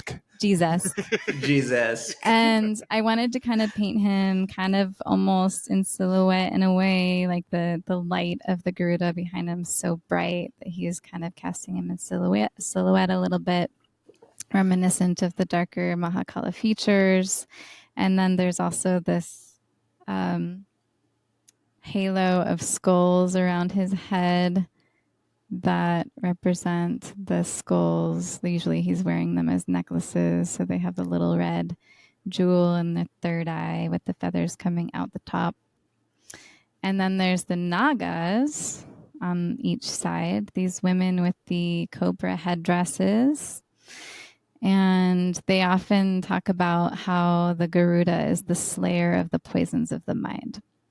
And they are referencing in the Hindu tradition the poisons of the mind being the Nagas, these black snakes or half snake, half women with a woman's torso and snake tail and wearing these cobra headdresses. But also in Buddhism, there's the Naga Kanye, and the Naga Kanye has these beautiful blue wings, and they're actually perceived as these more angelic beings. And so my experience of painting them. Quick Naga thing before you disappear from them. Fun little, the way that life interweaves with creation on this moment. When she was painting this piece, for parts of it, I was on a music tour in Indonesia. And I was at doing like indie jazz festival, I think it was called. There was a couple of them in that area. And I was at this gorgeous place in Indonesia that I was staying at this hotel. And I'm on, whatever calm thing, whatever speaking thing we're talking on at that moment, a video call. And I was like, and she's telling me about these Nagas, and she's just starting to paint them. I'm like, did you say Nagas? She's like, yes. I'm like, you mean like these? And I turned the video around, and there's like this epic hand-carved wooden statues of Nagas right in front of me on the other side of the planet. So it's just, these are the types of things that joyfully we just get to experience in life. But there's the serendipity is just don't stop. It's really wild. So yeah, I'm literally like, well, I'm on the other side of the planet in a totally different culture, and in front of me is a giant Naga. Yeah, which also the Garuda was in this giant wooden carving the night that we had our first snuggle. Right before I was going to start this painting, literally days before I was starting this painting, and I started with a black canvas, and I was like, "Oh my god!" So this piece used to also sleep over us, which we had to make some figure out some boundaries on that. Yeah, that's hilarious. Yeah, because also, I often would sleep with them at the foot of my bed and process. Yeah. Which can be great. Which can be great. Dream travel. I encountered a similar boundary in my ex-marriage. I had an actual ancient Tibetan tanka with a wrathful Tibetan deity on it that was like gifted to me in childhood, and I was like, "This is my sacred wrathful tanka." And there's like this deity with a flaming sword, like trying to take a nap right now, and my nap is being influenced by your iconography. Yeah, I've got like an authentic antique Tibetan wrathful expression of Manjushri. He's got like a flaming sword. She's like, makes me feel joy. Take it down. Yeah, I know. It's like some people. Can we find a special spot for this? Yeah, and it's interesting too how like once, like some people might be freaked out by this piece because of this. I love this Garuda, piece, for example. Sure. But then once they learn about the meaning behind it, and it develops symbolism for them, if they want to know from me what I was doing here, then all of a sudden they're like, "Oh my God, I have to have this piece," and it flips. And I'm putting it on my ceiling above my bed. Yeah. And so in this painting, I really wanted the Nagas to be these neutral characters, really observing and witnessing his transformation. He's doing the Garuda mudra. So he's invoking the spirit of the Garuda, and it's just coming more back to this place of integrity, back to center, a place of self-forgiveness and courage to face what we have aversion to. I'm glad you bring up the mudra, because that was the main thing I wanted to mention. And I want to come back to the meaning of your name, Ishka Lha. But what really stood out to me about the mudra is that in two different esoteric initiatic orders I've encountered in the world, this same mudra that's very similar of the X over the heart looks just like the mummies in ancient Egypt, and the kind of two opposite pyramids, or this kind of crux of above and below meeting in the heart center. And in the Sufi tradition, sometimes you interlace the thumbs, and you can open any sort of zikr or ceremony in the Sufi tradition where you interlace the thumbs very similarly to how it appears on the painting, and sometimes spread the fingers, symbolizing the winged heart. And that's like this whole Sufi mudra and opening that's very traditional there. And the malas on his wrist, the prayer beads there, which of course appear in pretty much all world traditions, look very much like Sufi tesbih beads do. So I was just very fascinated by this particular piece because of the mudra, which now I know is Garuda, being essentially identical to a very special mudra in a couple different traditions I'm connected to, but to this kind of like Egyptian and Sufi imagery of the winged heart in particular. And with the tesbih beads there, I had this association with it, and wanted to ask you about that, and about your name as well, if you want to mention anything about the meaning of Ishka Lha while we're here. And Yeah, so I, throughout my childhood and through my whole kind of growing up, I was given the name Jessica, and secret agent name. My super secret agent birth name. I had been feeling like that wasn't like really my name, but I kept playing with all these different names and signing my letters and my journals with different names, and kind of closer to like Persian. And then when I took social geography and I was learning about Persia, I was like, whoa, I was having kind of the first experiences of what past life memories might be for people. And I hadn't actually decided to change my name legally or even take on another name permanently-ish until I was 21. And I had what I call my awakening. And it was my first experience of of what it was like to see God in everyone and everything and myself, and have this big heart opening like I'd never experienced. Still echoing throughout, rippling out from my life. And I went into this whole kind of yogic state. I was barely eating. I was basically fasting. I was watching every sunrise, barely needing to sleep.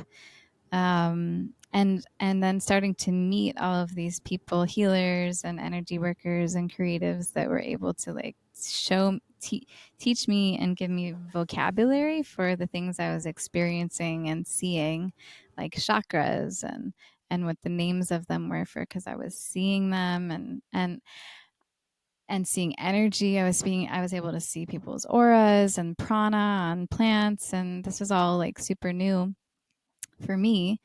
And then it became very clear that it was time to actually change my name. And I felt like a totally different person in a lot of ways. And so I looked up for the very first time, I looked at the etymology of Jessica, and Ishka is the root of Jessica. And that felt really significant to me. And as soon as I saw it, I was instantly in love and knew that's Full my circle. name. And I was so happy because I also Don't even have to change it. I didn't want to really change my name, in the sense of, also I feel like there's a lot of power and beauty in the destiny of one's given name, and that God was already acting through my parents and giving me the name Jessica. And I also wanted to honor my parents' wisdom too. And so I was just so excited that that was the name that I knew was my name, my actual name. And it also has a lot of significance for me because when I first learned about Sufism, it's kind of funny to have an ism after that, but just the Sufi tradition I first learned about was actually through Hafez and Rumi poetry. And I just instantly fell in love with their poetry and I often refer to Rumi as my first love and Hafez is my greatest, other than I came in open-eyed to that situation, and I accept that reality. Yeah, and all things. Across time and space, it's totally cool. They're great, so it works out. And just it's how not a bad team raw. to be on. We're an ethereal inclusion relationship. Yeah, it's just so raw and just so right to the heart. And I also later learned, moved to Hawaii for a while and went to Universal Dances for Peace and was learning about those and Extended romance with the ocean. Yeah, and I also love how at least my understanding of the Sufi tradition is that it's really this love of all traditions. And that felt so significant to how I've viewed the way that I've approached the study of and the practice of these different practices from different religions and different traditions. Religion can be kind of a charged word too, because there can the energy, the spiritual energy can become static if we let it, or if it becomes this kind of dogmatic thing. And it can be challenging to navigate, especially when coming out with different art that celebrates all of the like inherent radiance in all of these different traditions, and wanting to honor them so much and also go so deep with them and finding the parallels between them, because it can also appear to be heretical to some people or very offensive to some people. And so if I ever get the chance to talk to someone who has those feelings, it's great if I can actually be in dialogue with them, if they want to have a dialogue. And just love that about the Sufi way. And then also, Ishka Lha Mabud Leila.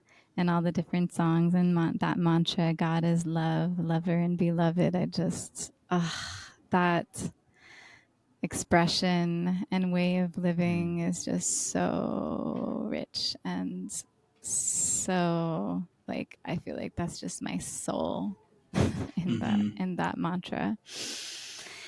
And Ishka, there's different ways I spell it. So Ishka is also 2 basic root syllables in many different languages. So there's it means water in Irish Gaelic. It means anything cute and small in Russian, like it's a diminutive you add to the end of a word as a term of endearment.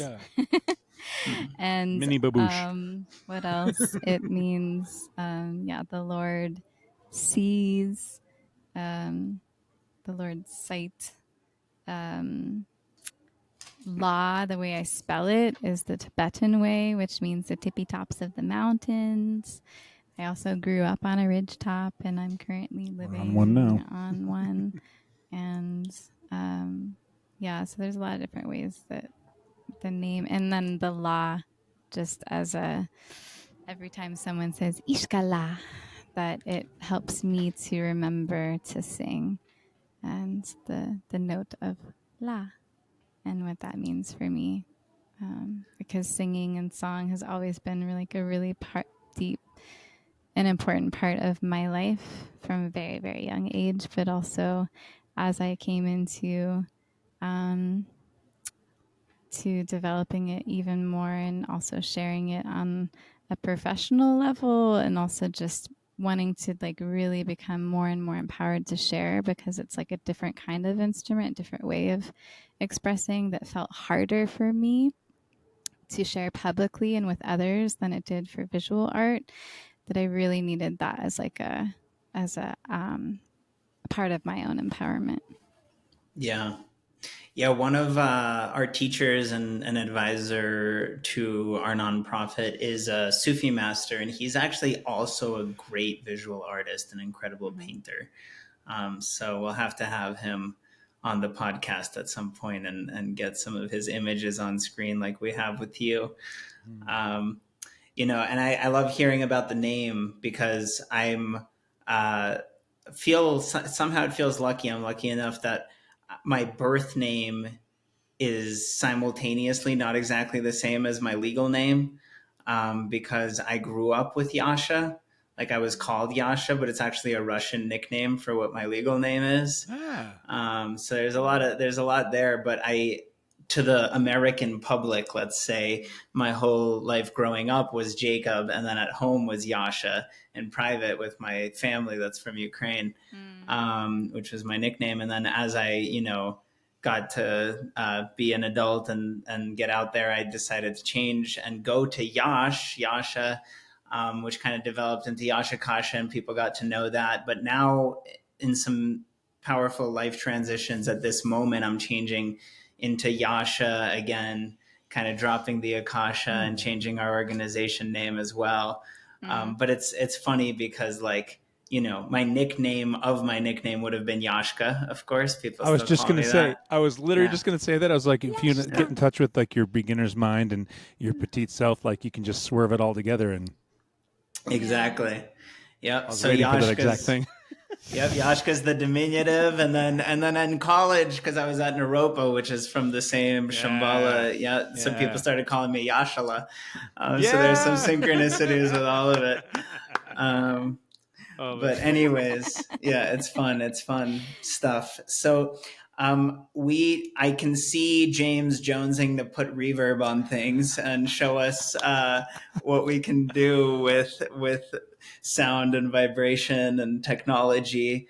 I guess this is a good moment to also plug, and hopefully at the end we have time to go into more detail, but I don't know when this will be released. We're recording on the Lionsgate 8/8 portal, and we'll try to bump this up the release schedule, and then starting early. Yep. Yeah, and it's very powerful for me, the Leo Aquarius juxtaposition. So anyways, it's a special one, and we'll release it pretty soon. And then right after that, throughout the month of September, we'll be on a tour together. We'll go to Crestone, Colorado at the Crestone Energy Fair, which is always fun. I believe we'll do an after party on Friday, September 12th there together with you and myself and our tour mates. We'll have a whole crew offering voice activation and breath work and live music. So I just want to mention all this for listeners that might be in the Colorado area to come meet you in person and see your art in person. You'll have an art display there. Which I'm very excited for. And happy to reconnect and start working together. We'll also go to Taos, New Mexico, the week of Tribal Visions Festival, which is kind of a famous grassroots Taos gathering that has no lineup this year. It's all open mic, but we're going to be special guests and also do an after party during their work week there in Taos at Amigos Locale, most likely. And then that's Tuesday the 16th, I believe. So some of these details are still in evolution, but I just wanted to do a soft announcement for people to know about it. And we're also going to go up to Boulder, Denver. We have a huge, epic lineup and show, almost a Heartfire festival in its own right. Now we're calling them interworld events, but we basically have a festival happening in Boulder because I'm hoping there'll be a local Lakota elder that opens the event. And then we have Galen Deary confirmed, who's a traveling kind of musician, conscious music scene. He's working with some amazing headliners and very gifted young artist that's also going to play. And the famous Blue Murian. I always call him famous because I'm really proud of my friend for his expansion. He's kind of a rising star right now. We're proud of him too. Yeah. And he knows y'all from years back. I was just at his house for his farm warming, which is actually where we're most likely hosting this on Wednesday, September 24th at their new spot that they're on some land in Longmont, Colorado with him and his partner, JAMeeSHKA. And we were telling JAMeeSHKA about the plan and, the way I tried to explain it, I was like, yeah, Ishka Lha is this amazing artist and James is super dope musician. They work together. And then Bloom was kind of hype manning too. And he was like, yeah, and they're also just awesome people. They're like really sweet. We feel the same way about them. Yeah. So anyways, that's going to be a lot of fun and he'll be there playing as well. And yeah, it's just that one's, I think, going to blow up. It's going to be great. And then we have a full weekend retreat on our land before that with my friend Emmy from Kansas, Emerson Jane, and several other guests. And that's going to be a deep dive, 4 days. There'll be a organizational networking day, a seeing sacred sites out in the area like Garden of the Gods. And then the main retreat, we're going to go into this combination of y'all's creative workshops with singing, vocal expression, all of that together with the visual art, even visual art classes. And it's just so exciting because we're combining that with the inner work, the psychosomatic, holistic wellness practices. Because Emmy's a body worker and spectrum. Full spectrum. It's so exciting. So I'm looking forward to that. Yeah, excited. Go ahead. Yeah. I'm super excited. It's going to be really fun. So we're about to get into part 2 of this long form adventure and hear all about James and all about JAMeeSHKA and music. And I know I've teased it out so much, but if you feel called, it's okay if it's just a few words, but if you feel called before we do that to speak to AI, I've been wanting to. So if you want to, that was the drum roll. Yeah. Got it. Yeah. So we need another 3 hours now. No. So this is the AI pause before the bass drop. Right. You know what I mean? Yeah. I was curious, speaking of bass drop, I was curious if on this section that we've been focusing a lot on the art and a little more of the parts of the Ishka kind of river of our large river. I wonder if we might want to end with or at least put in there on this part, on the part 1, to potentially cap, could be post AI as you wish. Post AI. Don't forget about post AI life. It's a whole different way. AI is like, wait, what? Don't worry, you're good. You have a place to. But I wonder if we might cap off at your leisure with a piece that's an Ishka lead that's also referencing some of this cross mythology and some of those themes. If desired, we could make all the music on one episode, or we could have one piece in each. We could still discuss let's do parts. it right now. Yeah, Cool. This will just be I don't know what you call it, like a tome, one of those tomes, part Sure. 1, book 2. It's all in one. Yeah. Yeah.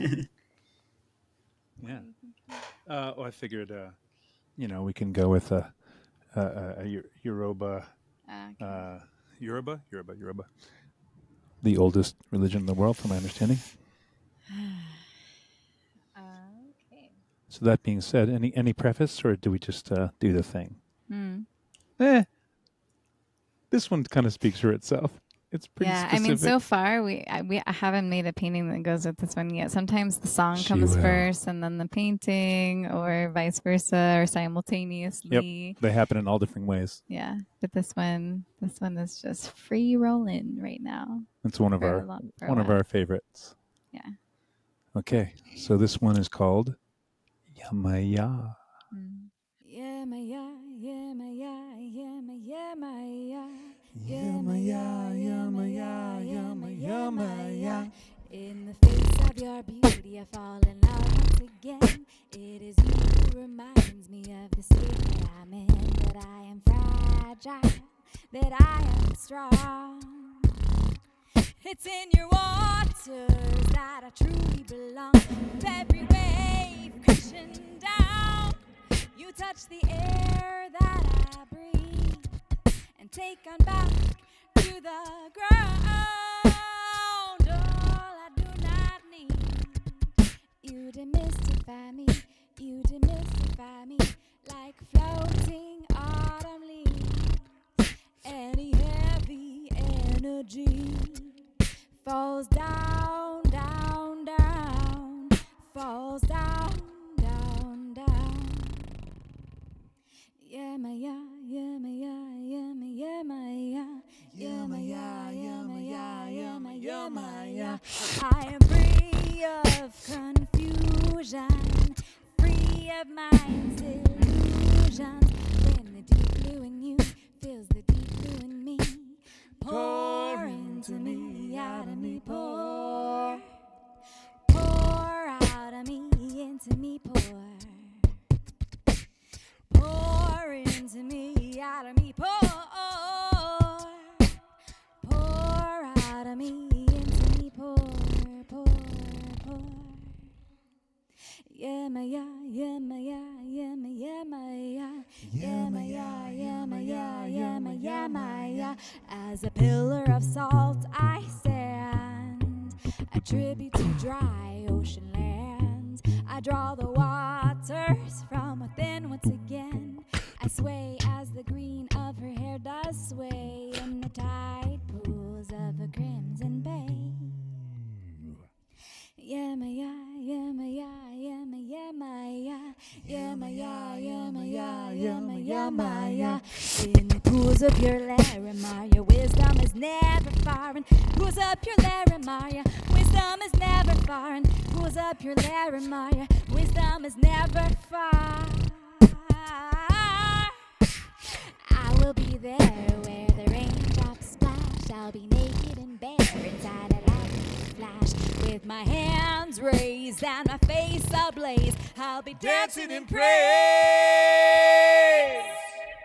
A living shaman, stomping out the hay, singing Creation,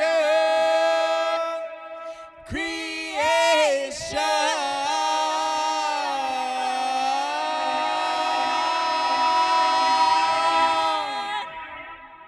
With every fibrillating body quake, these hips and feet and hands can make.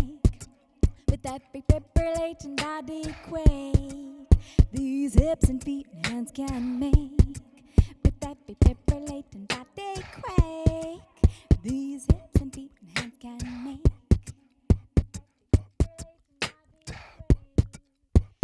Yummy, yummy, yummy, yummy, yummy, yummy, yeah.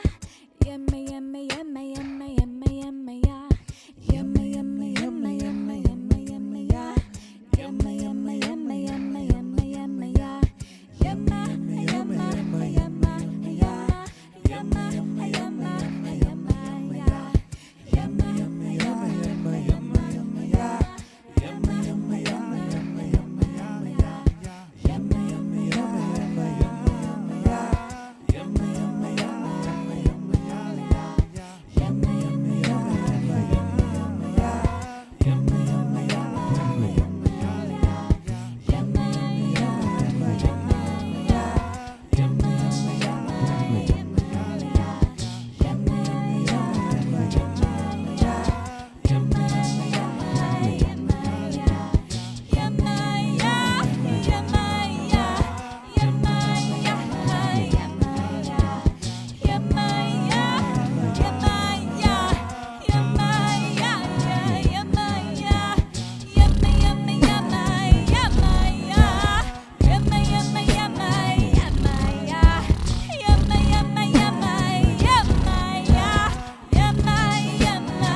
Wow. Yamaya. Well, that was a beautiful song. And my proposal, if you're okay with it, is an encore, because I can't get enough. And I think that this can be a transition.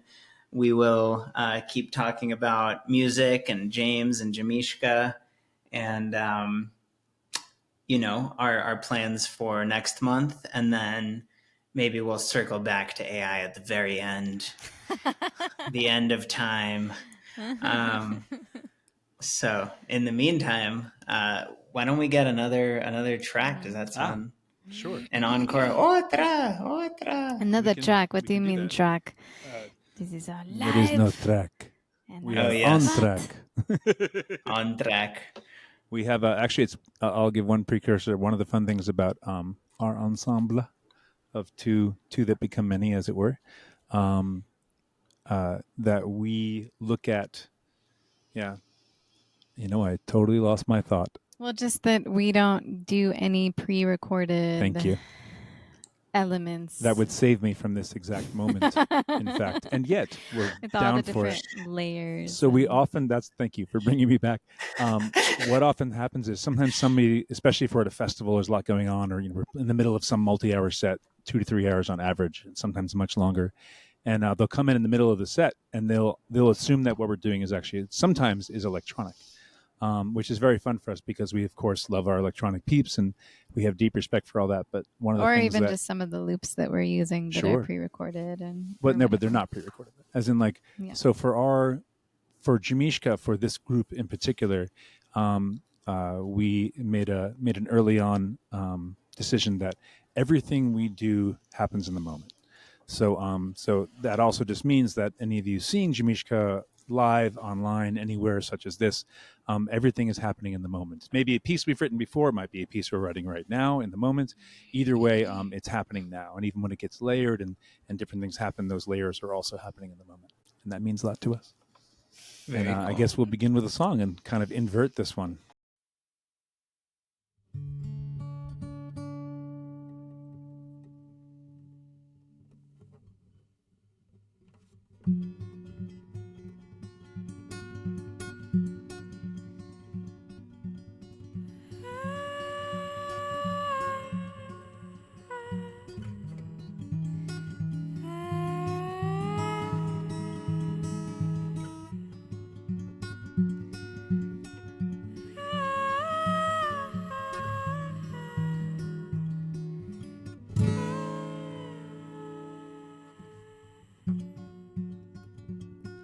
Listen in, let the day begin as it fades away.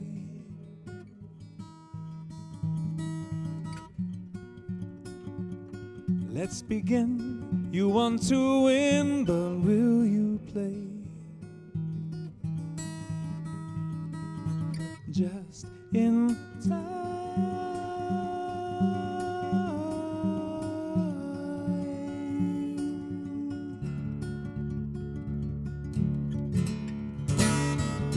So you want to be a mystic today? Well, the world can tend to miss this, but hey, you can try, we can try, and we might, we just might, just get by behind. Can you only look in?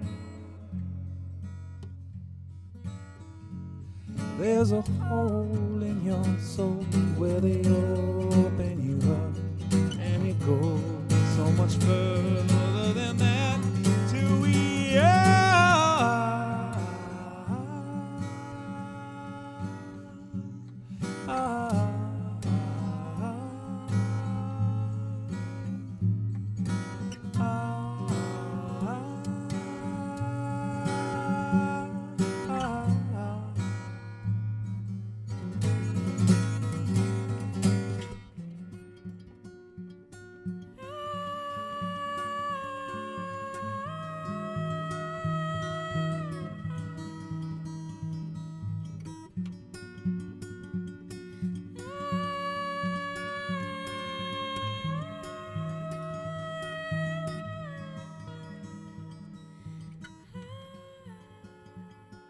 Listening, I hear the ring when I hold my tongue.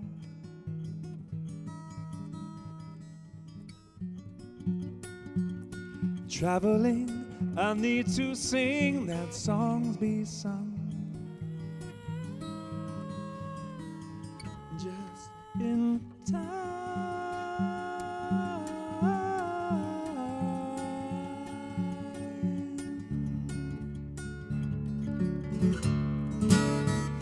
So you want to be a mystic, okay? Well, the world can tend to miss this, but hey, you can try, we can try, and we just might just get by, but high, can you only look down? There's a hole in your soul where they open you up, and it goes so much further than that till we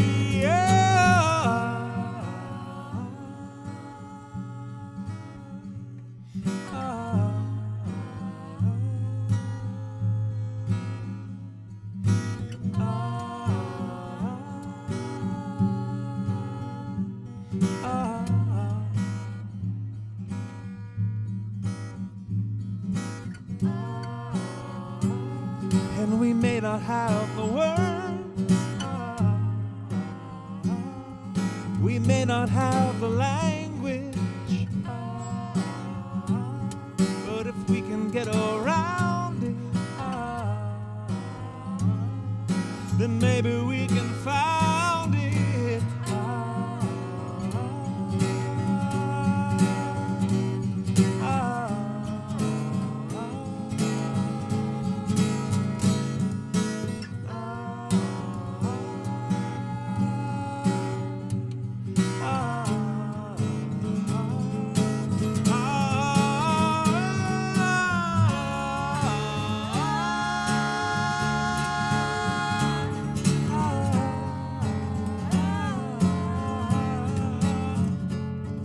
If all we need to do is sing,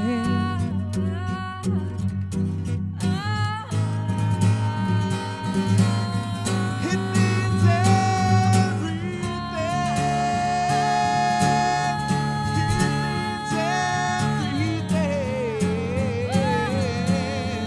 It means everything.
Never stop, no matter how you're feeling or what you might be led to believe. Never stop singing.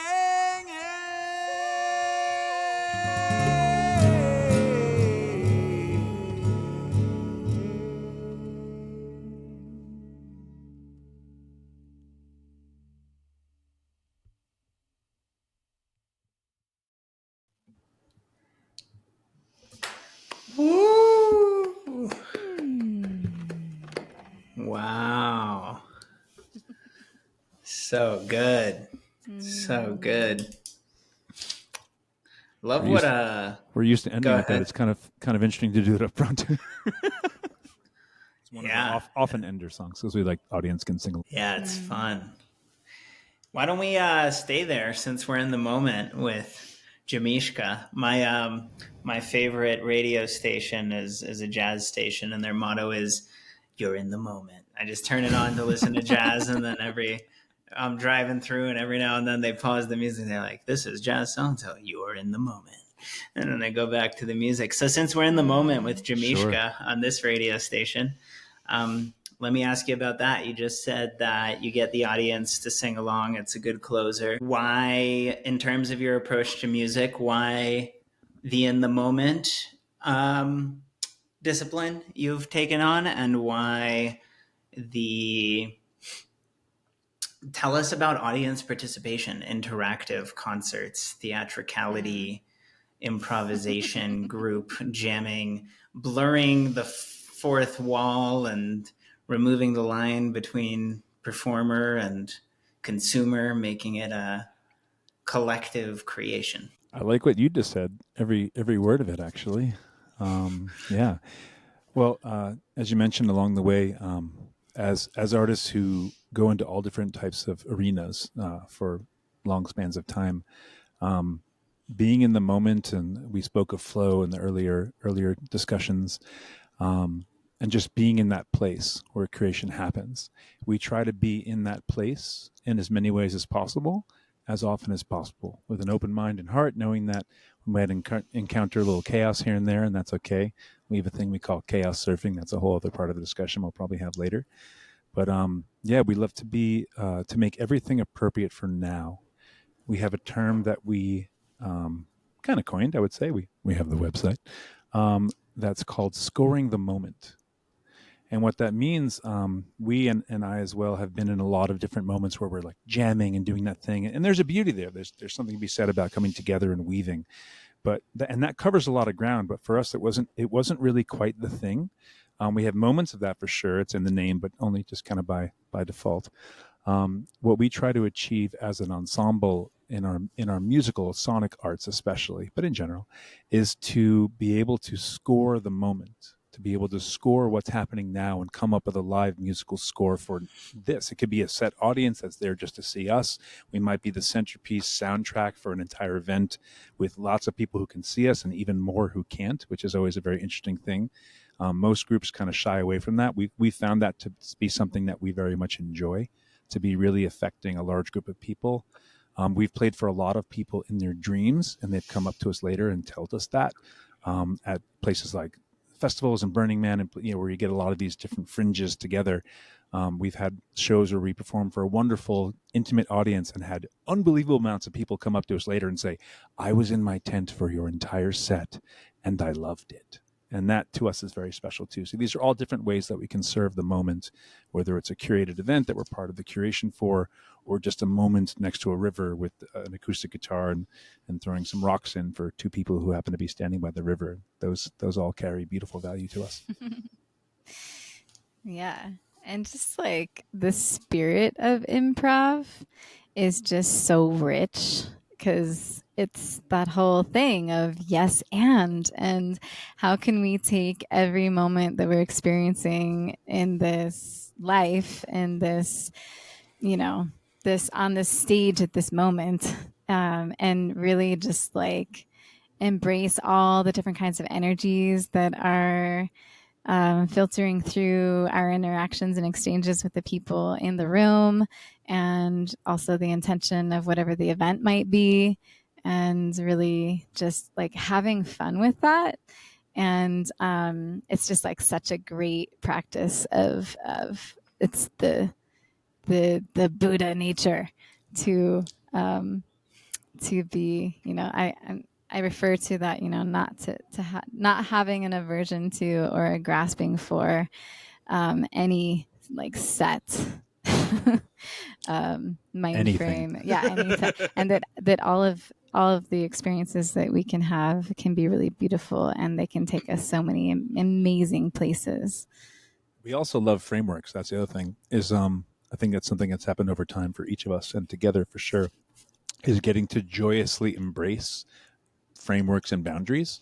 So to let something where we have a certain limitation, like we've had shows where, no joke, this is possibly in Southern Oregon, possibly at the Wellsprings, for those who know, and some of those who were there for their first experience of us, for many of them, we had a set. We were doing late night at a festival, and we were ready to like literally knock the roof off. We had like all the things out, all the songs and techniques and pieces. We were ready to like really get like a serious, impactful, sort of dance heavy throwdown kind of night. And about minutes, maybe 5 minutes before we took the stage, another artist friend of ours walks up to me and he goes, "You guys are going to go?" I'm like, "Yeah, we're going to go." He goes, "Do you know what's happening?" I said, "What?" He said, "Well, you actually have to perform essentially acoustically, and the people aren't even allowed to clap. Like there's so much noise control happening now in this place, this late night place. Like no beatboxing, no drums, no. So they're like, saxophone. I actually had to convince them to let me take the saxophone on stage, saying that I will not beat people up with it. And then they knew me well enough people to say, okay, he'll do what he says will say. But so we had to shift everything about that set, like instantly, and ended up with one of our favorite, as often is the case when we get given these like impossible situations, it's kind of one of our specialties, to let that be a beauty, let that, to find our way through it. And that was one of our favorite sets of that time period, and still one of our favorite moments to take this impactful intention and turn it into like the quiet, gentle, like we jumped off the stage at one point with no mics and just sang to the audience in the end of a song, things like that and that all happened spontaneously. So we love all of that. Yeah, I want to just quickly respond to a few things there. One thing I heard in what you just said, James, was actually a correlation to what I heard Ishka say earlier about the visual artwork process and how that artist wound comes up when you feel like maybe you're not doing it right in the creative process, but then you like grow through that. It's very similar to what you just said about the happy accident moments, improvising and flowing with it. Were you about to say something, Ishka? Oh, I was just thinking that like the experience of making music kind of versus or with the experience of making visual art and the contrast between them.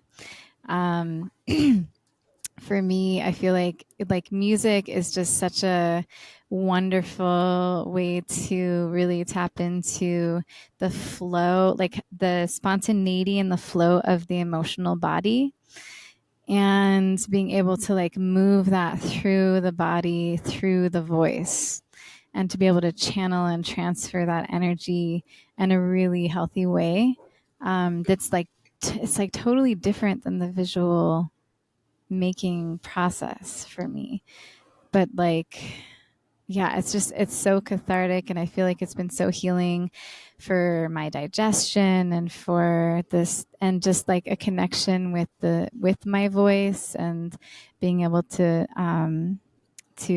just move energy that that I feel like you can only really do through music, and I think dance is a lot related to that too.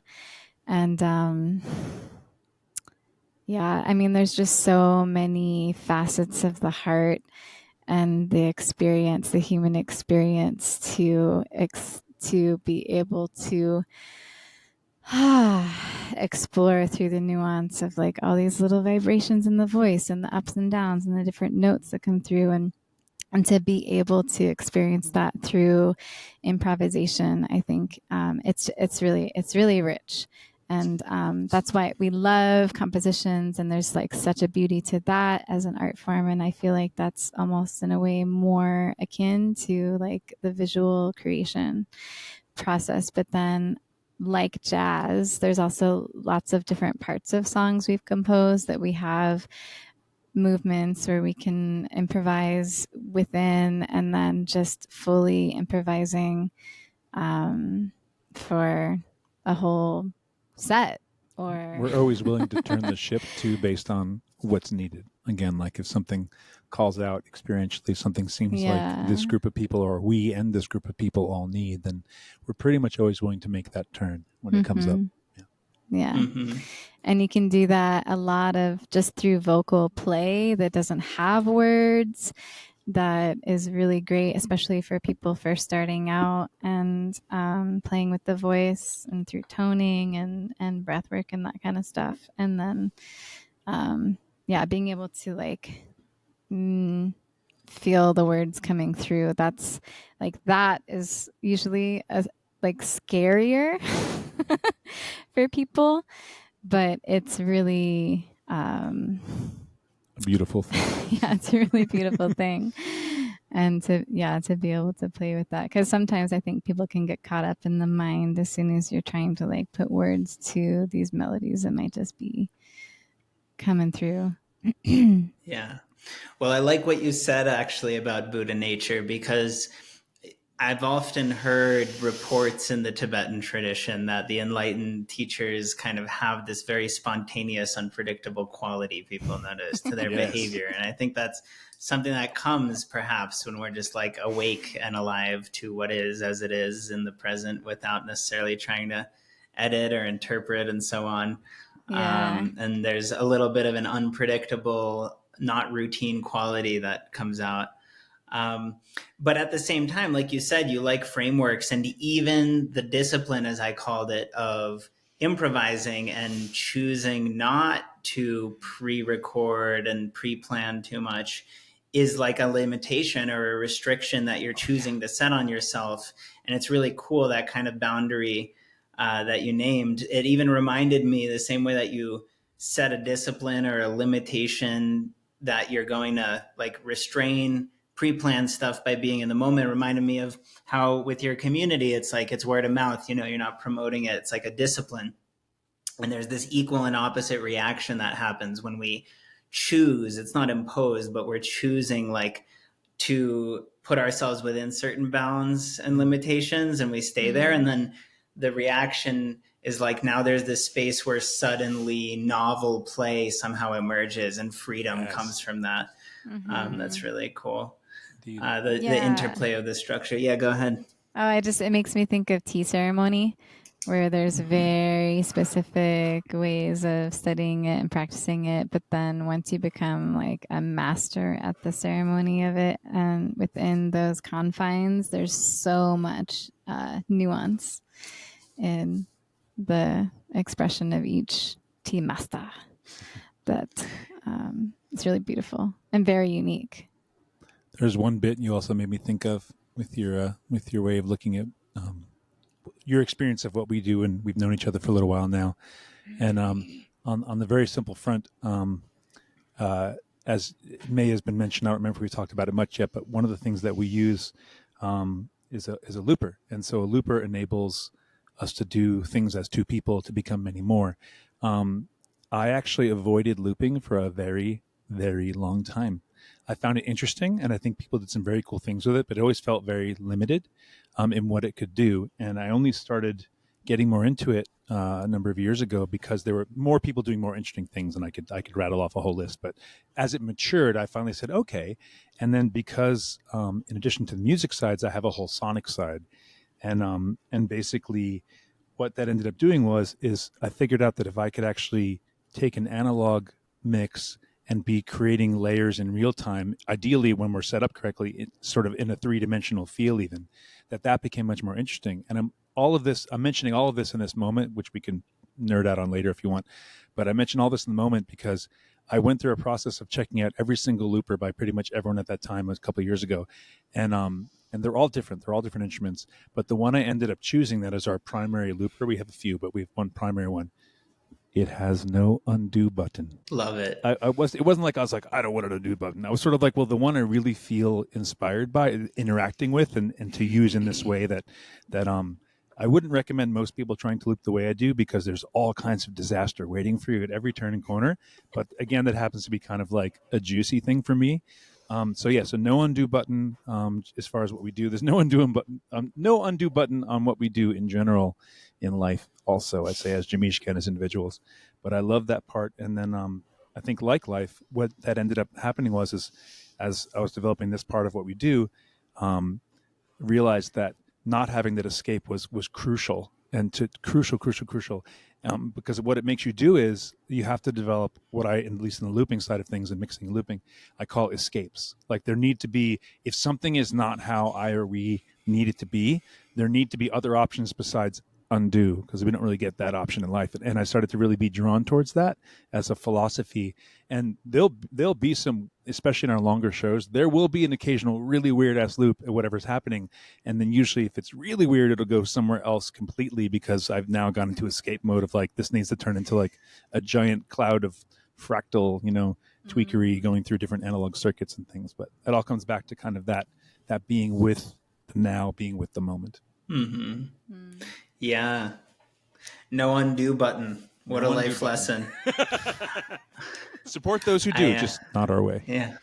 But also, yeah, go ahead. Shifting. Sure. Pivoting. Of course. Yeah. Willingness to pivot is also one of our wheelhouse phenomena. Mm-hmm. Yeah, where it's like, that is like life, because it actually forces you to learn and change and like shift and adapt, because you can't undo. So then you're getting a lesson from it. Yeah. That moment when you're working on, especially let's go the opposite, on a computer program or some kind of creative thing, and you've done a bunch of work and you're proud of yourself. It could be a flyer, it could be a piece, it could be anything, and your computer dies and it craps out, and you lose like 2 hours worth of work, and you're like, no, and then you get back off your butt and you turn it back on and do what you need to do, and what always happens is every single time is that 2 hours of work becomes about 20 minutes, and it's always better than it was before. Every single time. But that's when we're willing to get back up on the horse. I love Sometimes very painfully. Sometimes. But hopefully, that for us at least, there's one of us nearby that can just be like, it's okay. It's okay. It's okay. You can do it. It's going to be even better now.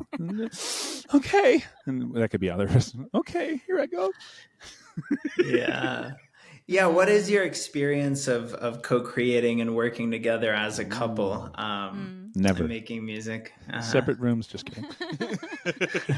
Want to start that one? Well, because we've been mostly more of a live music phenomenon Up until now. up until recently. We have hundreds of hours of recordings of live shows that we've done, broadcasts, and we have a live music album available. But we just started recently recording our first studio album together. I'd say that, as we said earlier, that we were both, making music. He was making music professionally since he was 14. I was making music with animals and trees since I was a toddler. And perfect meeting point. Chorus groups and weather, band and celestial bodies, cats and horses. But also we knew that like it was really important to be able to create music together, and that was also really scary to like share with this freaking epic musician man that I was also insanely in love with at this point, because I didn't want it to like add any pressure to our relationship. And it's sort of like, it was like the kid conversation. Like, I really want to have kids. And if you don't want to have kids, then I can't be in a relationship with you. I really want to have musical kids. If I want to you're make against musical that, babies with you, then, like really badly. like the real baby, we actually about 2 weeks in when like our many wildly number of friends in common were like, oh my God, 2 artists, you guys should totally have kids. And most of the time people would be like, whoa, everybody just chill out, give us some time, all that. We But found we were ourselves both kind like, of like we were literally looking over like we're both nodding our heads like we both were always open to having, we do have a kid, spoiler alert. We were totally open to it, but it wasn't like our driving force center, like this is definitely happening. It's more like we'll see. It's like we both inspired each other to want to have Exactly. a kid. Exactly. And yeah. So And as we said before, we focused on did our best as a conscious thing to focus on the relationship first and to let the artistic relationship come from that. And be in parallel. And of course, they're both important. They both have to have their own feed. They both have to have their own nourish. But we definitely wanted to make sure that we, having studied music history, we wanted to make sure that we did our best to have the relationship be the foundation, and the other parts grow from that, and vice versa. Yeah, and so we started making music together. I think technically we got musically married and had this whole ritual, and that was our first marriage. We also started performing together. And then I'd say really during COVID, we decided, because it was crazy and everyone was quarantined, and we were in the first city in the country to go into quarantine. Just buying our tour vehiel. Yeah, we just before, bought literally our new Sprinter van before for tour. We came back 2 days before quarantine. We were like, oh, well, guess we're going to have to pivot. And then, of course, we figured out that having a tour vehicle, self-contained everything, and able to bring our music rig everywhere, doing a cross-country tour during the pandemic, like playing outside the Grand Canyon, playing like in a yurt with a party outside playing to inside, them, and broadcasting, rest stops, and gas creative. stations, and different people's places. It all worked out great. It was great. And we also really developed, because we committed to every Friday for 1 to 3 hours. It was called Music Relief at that time, and that was our like Zen practice, and it was also gift / present to ourselves. Yeah, and it was crazy. It was super full spectrum. We were developing our musical language as a duo during that time, and we were showing up no matter what, even when, especially for me, there's times when I just did not want to show up, and including when we had COVID.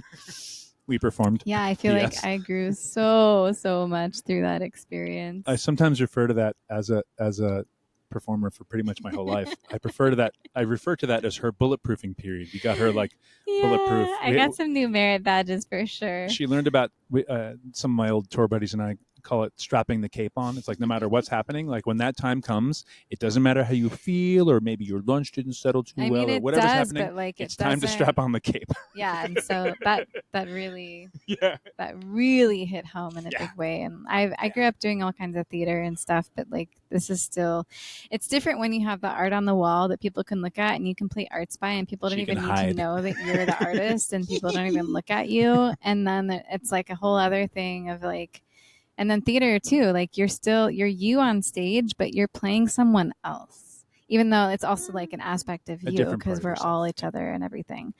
But yeah, to be singing on stage and also improvising a lot, it's like, all the energy to be the instrument and to have all that energy and focus on you was like really intense for me to navigate. And also just fully become the vessel on a totally different level. Yeah, you're becoming the instrument and the vessel of the moment. Like in silence, without applause, when you're painting, it's like a secret dissolution. But then on stage, you're in the spotlight, so now you really got to get out of the way, because it's it's here. That's we are. I love it. And I actually want to speak to this improv thing one more moment, because as you might know, at one of my hats, I'm a hip hop musician primarily. And two areas of music that I'm most connected to in my work are hip hop, in particular hip hop culture. And then sacred music, medicine music, non-performative prayer music, right?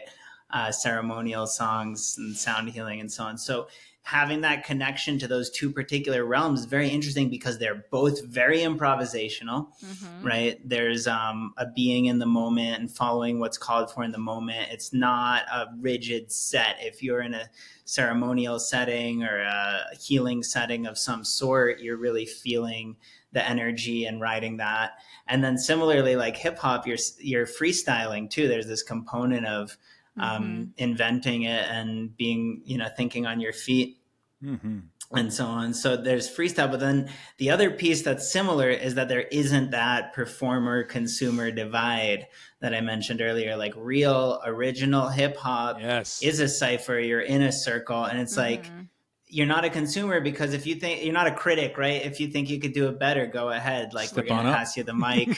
Yeah. Let's see about that. So, yeah. I'm from New York, so that really is a special place. All that has a special place in my heart. Yeah. And there's also, like go ahead. Well, it can also be intense to like jump. It's like jumping into the fire. You're literally jumping into the fire on purpose. It's a purification of the ego. And to be able to like actually take that leap and just go for it. Right. Because there's like the ego that we see in hip hop that's like being flaunted, but then the ego that has to be like burned and refined under pressure as a diamond to get that good at the lyricism and emceeing, for example. And there's, in the original hip hop culture, there are these different roles. Like you were beatboxing just now, and that's a part of it because if you want to invite someone to step up and try rhyming, someone else has got to beatbox and so on. So it's like part of a collective experience, and I think that we're gonna have a lot of fun on tour because of all of this. Clearly. So, Yeah, I think it just develops like to be able to make music and especially to improvise with other people. There's whatever and whoever's around. Yeah, there's just like a whole other level of trust that we've been able to develop as a duo and as a couple, and to be able to like support each other, to co-support each other, to lift each other up, to know like when it's time to do this or that, when it feels right, and just also like knowing like to be doing it so much that you just know exactly like what's gonna happen next, like, and to be down to not know, down to not know, even though it's like these waves of energy coming through it, like. And it's just, when you get so in coherence with others in our duo or like in a group like that, it's just so magic. It's just so good. Yeah. Beautiful. I have a question. So when you were singing, I noticed exceptional dynamism is what I would call it, where you're lulling and getting soft, and then you're suddenly expressing yourself very vibrantly and intensely. Is that what that's called? Is there a term for that? Is it dynamism? What is the... I like that term. Expressive dynamism. Yeah, it's very dynamic. Well, I think for both of us as singers, if I may say, as singers, we're also both painters. So it's sort of each new second, each new microsecond in a vocal experience is willing to be anywhere in the full spectrum and to discover it as we go. One of my other, we both wear many hats. One of my other hats is producer. I've produced music for others and us and myself for a long time. And when I'm producing a lead vocal for someone, for example, I don't need it to be any specific perfect thing. My perfect thing that I'm always seeking in almost anything, but especially a lead vocal is a great example because it's one of those primary things as you're discussing. The thing I'm seeking is every single utterance just needs to be something, needs to be real, needs to be like there's nothing needs to have in a lead vocal. It's like have soul. Yeah, it's but that lead vocal doesn't even matter what the it is, but it always has to be something. And I think live for myself, and I'll speak for Ishka as well as singers, I think we're always seeking that. That's one of those things. It reminds me of the courage that Ishka was encouraging about contrast when you're painting with dark and light. Yeah. It's like you're getting into the courage of painting with your voice and creating more contrast and allowing that to be there. Yeah, really exploring the full range and expression, the full gamut of human experience. There's so much, and it's so fun. I feel like it's so fulfilling to be able to just really belt it out and reach for it and just go into those soaring heights, and then also into those really soft, angelic feathers and and then and then switching up to between taking the lead or being more background support, creating a lush, other atmospheric entity, for example. Yeah, there's just like so many different dimensions. Texture and taste. I'm glad you mentioned Looper, because I'm actually on the verge. I've been wrestling with it and wanting to start. I'm kind of looking into a new era of my own music happening soon, and I think the Looper is a part of it, and I've never really used one before, but I want to learn. Cool. I think that's next. Our friend Shanti here, who might join some of our events and help promote them, he's got a loop station he might give me. So nice. I've been very inspired. That's almost always the first step. Someone gave me one of these, and now I have to figure out what the heck to do with it. Yeah, most exactly. Yeah, I compared your studio setup when you sent me a photo from today to Parangi, because he's got we love whole him. Nother Parangi, the loop station is on dial and dialed remember, in. This one was just for today, so this was the laboratory setup for this experience with you today. Yeah. Right, I know. I'm excited to see what happens in person. Our friends, Ishal Prisma is an amazing musician. Indeed. And they're here. Right now they're coming over to do some events with us, and her and Jerry is amazing with the loop station. Sweet. So that's going to be long gone by the time this is published, but I'm excited to see what Jerry does with his looper tomorrow. And as I think you already know, not only do we adore Ishel as a co-creative, collaborative human in general, but she also still essentially at this point, she's literal family to us as well. That's a whole other. She was married to Ishka's brother for a bit, so. They had a wonderful journey, and we're all still have those family ties that never stop. So we're delighted to continue to see the different iterations of each other. Yeah, haven't seen her for eons, though. It's been a very, very we misses her long at the time. moment. We need more. We need to catch up. Whenever we do, it's always delightful. We really do. Yeah, beautiful. Send her our regards, also, of course. We'll do. So many threads of connection. And so much more to explore with the little bit of time we have left. I have, one last question on the JAMeeSHKA front, then I want to get a little bit more into your own background and as a musician, James. But you mentioned chaos surfing, so I want to know what that's all about. Yeah. May I start the swing, Jordan? So that term is, in our journey, relatively new. It's something we identified early, but the chaos surfing is a new term for it. One way to put it, of many, is that we have many different kinds of show. In fact, I'd say more than most groups, every show and even every section of time in a show is unique. We're not purposely trying to be eclectic or, hey, we need new sounds. We just want to go wherever we need to go to serve the moment, as we said earlier. But there are sort of two main categories of JAMeeSHKA shows we've noticed. So we've had a couple of years to play with this now. And one is the shows where like every moment to moment is just like the graceful, serendipitous, wow, this thing locked into place and just like fluid butter. And like butter and just really, juicy in that way. And we walk up the stage and we go, wow, that was just really everything it needed to naturally be and is beautiful. And during those shows, after those shows, we get wonderful reactions and different people have different experiences and we get to experience their experiences and all of that beauty. And it's wonderful and we love those shows. But here's the funny thing. We have a whole nother group, and it's not half. It's they come and go. We don't know when they're going to come and go because that's the point. There are some shows that are essentially the exact opposite.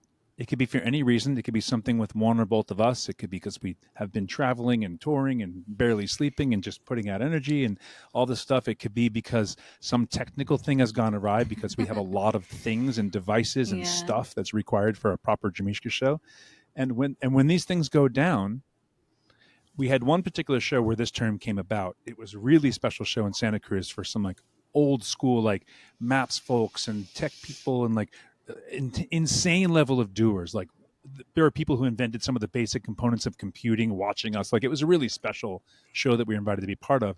And this show was nuts. Like my guitar started, like the pickup started breaking and thunking randomly. His left pinky was broken. Oh yeah, I had a broken pinky. Like what else was happening in that show? I think we hadn't slept. It was, I don't know why. I don't know what happened. We like life. All of the waking parts too. Yeah, there's some other, I don't know what else. So after this show, it was a wild ride, and it was like almost like intense. You know, if we can't remove ourselves and our egos from that situation, which happens, we're human mostly. It's easy to just take that on and go, oh God, oh why, please. But after the show, they started coming up. Long form response to this earlier comment. The comments we get for these types of shows are typically like heads and tail above. Because, not just because, oh, wow, things went weird and that was interesting, but it's because we're willing to continue going. Well, also, if something wacky happens, we're not gonna hide it. We're gonna make a meal of it. Yeah. And this one guy came up to us and he was like, do you guys, he said something like, can you please teach a workshop on that? He's like, you're just surfing chaos. Surfing chaos. And so we were like, oh, so now we have this term. We had other terms before, which we'll just leave. But our new term now is those are the chaos surfing shows. And the thing that's really beautiful, and we're happy to have this be an inspiration to anyone else out there who has difficulty sometimes with anything, is that the chaos surfing shows are often rewarding in a completely different way that would not be possible, especially if we tried to like hide what's going wrong. Like we had a lady screaming across the street from us because she was kind of losing her mind and upset about 8:30 p.m. in Santa Cruz in a college area. Friday night. And she was like laying on her horn and like freaking out, but we thought actually that it was a car alarm because it seemed like it was going to the beat of what somewhat we were regular, playing, but not really. And then we realized, actually, I think it's someone on their horn. And then the producers went down to like see what was going on, and while they're going to check on this situation, James and I turned it into this whole improv piece with the horn. So I make a beat out of the horn and then grab it, start doing beats. We start creating layers, and we're having a grand old time, not knowing that this lady is like not happy. She was not happy that there was music happening. That's not our fault. But yeah, and then and actually that show, people universally said that was their absolute favorite part of the whole piece, show. Yeah, and things like that. It's great. And then like the other terms that people often use is just pure creativity. Sure. Just pure creativity. How, just like mind blown at how that can be. And it's a mind blowing experience. It's also literally annihilation of the mind. And like the loop, those are kind of our escapes. Those are our escapes for shows. Like if something happens, we have to find some way of the show must go on. We know that one. Stopping is not an option. It never is. Morphing is always an option if needed. Yeah. Another life lesson for sure. And for the spiritual path too. I mean, that's the nature of the spiritual path. It's going to throw you people honking on horns and, in the spiritual sense, and or the entrepreneurial path too, doing things in the world. You're going to get the horn honkers at 8:30. You're going to get all kinds of things like that, the broken pinkies and I forgot about the broken hearts. Pinky. You're going to get broken pinkies, guitar strings, hearts, and horn honkers, and worse, all kinds of detractors and all kinds of things happen in life. And then how do you loop it, make a beat? As the classic, I'm sure you've experienced this in some layer too. As an often back in the day, as an often acoustic performer, if you're playing a festival at like some medium stage or kind of thing, and you're rocking your acoustic show, and there's a banging DJ or hip hop act like on the next one over that's got like 10 times the power, you have two choices. You can either fight it or have your new rhythm section, and I like choice 2. Yeah. It's like there's a direct correlation between the nature of remixing something and transmuting something. It's like you get raw material, and then how do you transmute it? It's very similar to like getting a situation, even in a musical setting, and remixing that somehow. I want to, with the time we have, go into James. So you bridge the mainstream and the underground. I want to look at that a bit. I also want to say this actually as we get into this section, that when you were talking about your relationship and co-creating, I started thinking of, and you were talking about music history, and I started thinking of John and Yoko. Totally. And I was looking at you, and I've had the fascinating experience in my life of sharing a number of potent experiences and private spaces and stuff like this with some, legendary famous people and whatnot, including one of John Lennon's kids. And nice. I was just like, as I was thinking that, Is it Sean? Well, I'm not going to go into it right now, but I love him, as I was mentioning. Yeah. Well, I was just thinking that you reminded me of them. So, thank you. That's it. Yeah. Of John and Yoko. Of and one of his Go kids, ahead. I assume. No, the kid. Yeah. Okay. That's I will fun. simply say it's an honor. Anywhere in that, any branch in that tree is an honor. So, talk about pure artists all the way across that whole family. For sure.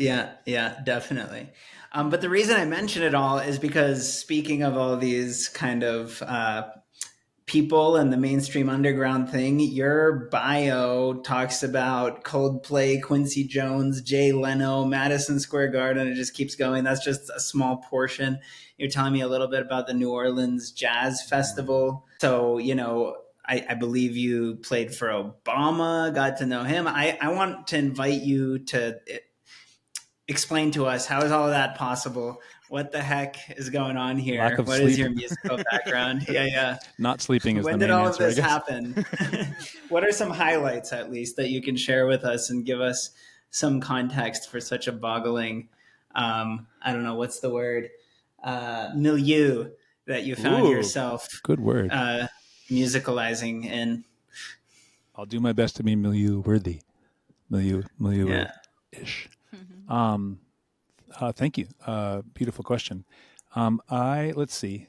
Well, if I'm doing a somewhat chronological thing, I came up, many parts of my family have entertainment and music and the arts in them, many sides of it. The most present side for me generally is from my dad's side. Both of his parents were entertainers. He's one too. That's a whole other story.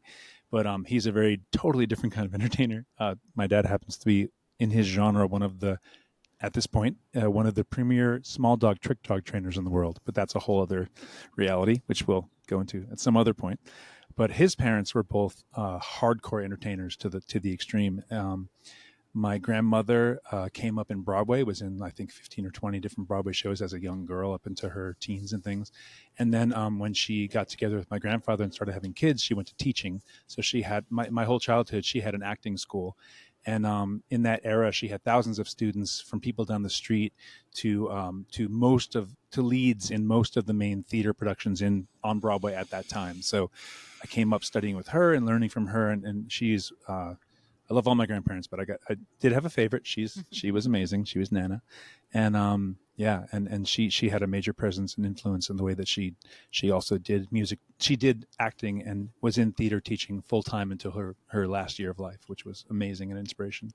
And then her husband, my grandfather, was the music side. And he started playing professionally, some fun coordinations. He also started playing professionally at year 14. He was a trombone player. He played for all kinds of folks, everybody in jazz at the time. He played in big bands on both of the major networks. So he was CBS Orchestra and NBC Orchestra for some of those seminal shows at that time. He played on the band that made Auld Lang Syne famous. He did Ella Fitzgerald, all kinds of different people. And he Ed Sullivan. What? Oh, you Ed Sullivan. Ed Sullivan, sure. And so basically, I've done some acting as a kid, and I still find joy in it and connection with it. But I sort of have her, because she taught till 86 years old, and so he did an amazing high speed badass career and kind of ended in his 30s. And so I have his field with her life outlook. Now to get into your actual question, so that's sort of like the basics of that, and being in the family that I was in and exposed to what I was exposed to. Something I actually only realized, as far as like my own fun lore bits, I only remembered this recently, but the first time I had a truly large performance experience, I was 6 or 7 years old, and I sang for 20,000 people, which was kind of a trip. It was a official enough thing that I want to find footage of that someday, but that's a nice little chunk of kind of what it means to get over stage fright real fast. But as far as the bridging, which I'm really glad you asked that question, because I think I sometimes say on my finest days, if someone asks me, what do you do? I say on my finest days, I'm a bridge. And I mean that in as many ways as possible. I will jump ship for 1 second and say, especially these days when different types of people have often such trouble communicating with compassion to each other. I study political science. I'm into international relations. It's something I try to be a part of down the street and also on a world scale whenever I am blessed with the opportunity to participate. As far as the going back and forth, I've been part of a lot of very beautiful underground things, classic things like Burning Man, festival culture, San Francisco scene, New York scene. Been a heavy part of both of those in my different ways over time. And I've also gotten to do a lot of fascinating mainstream things. I've gotten to work with some of the folks you mentioned and some other. I've gotten to work with a pretty beautiful and honored portion of many of my musical heroes, which has been a really, really beautiful thing. And that happens from my music, that happens from my sonics. I used to have two different paths, the musical self and the sonic self, and they were kind of secret from each other. And then they blurred together, and then resulted in things like JAMeeSHKA for my side, where I couldn't think of doing what we do without having access to my sonic hats as part of what we do, because they merged together. And so, yeah, I think you mentioned in the last episode one of the wildest cultural shocks I ever got, which was and I've been part of a number of different bands. Like, I'll use the word countless because I have no idea. I honestly have no idea how many groups I've been a part of in passing or over time. But I can say that I've pretty much performed just about every kind of music around, like within reason, and some other ones that are unreasonably unusual from different parts of the world, and gotten to like do sets with all kinds of amazing people. Unreasonable. And what I've learned is that in going back and forth between these two zones of the underground and the mainstream, they think differently in those two positions, rightfully so, because you have underground scene. You can say grassroots just as easily as underground, but like where it's really about that in person, and it could be small scale, it could be thousands of people. It's still grassroots feel when you have that personal, organic kind of thing going on.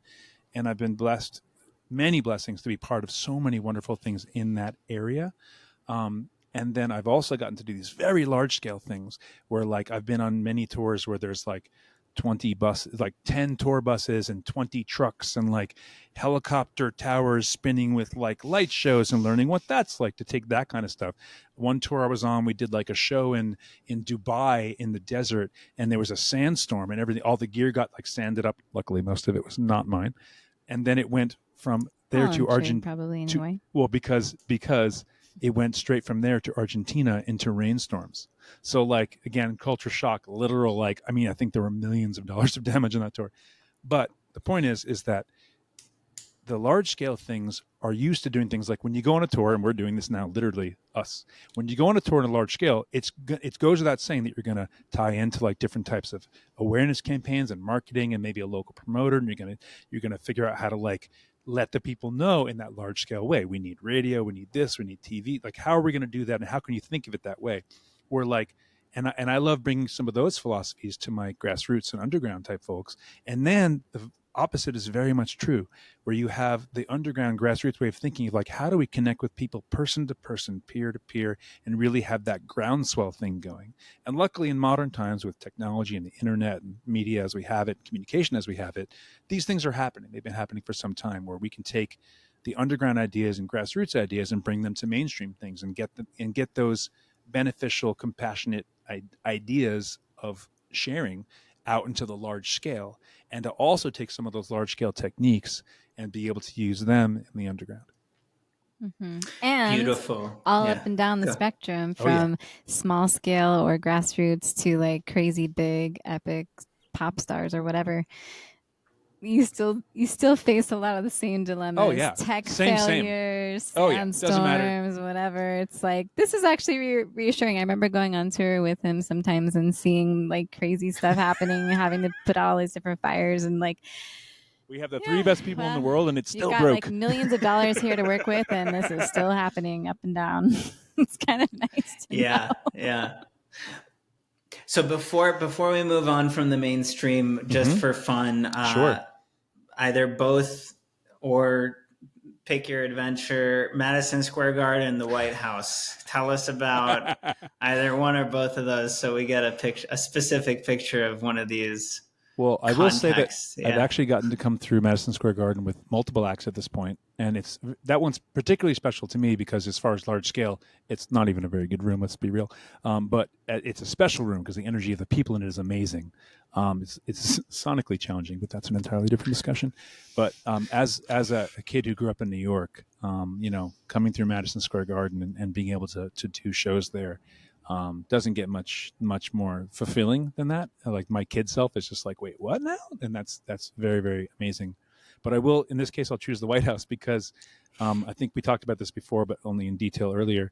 One of the most fascinating culture shocks in a beautiful way I've ever received is going one particular tour, going 3 different tours actually, all interlinked that I had to figure out how to cross them, was a performance for the White House, which was for Obama at the time, and a really beautiful performance that I put in there with one group, and very, very mind-blowing and inspirational, and we were inspired to do it, and there's really, really cool things happening. There's culture crossings. I mean, everything it won out of like a mainstream moment.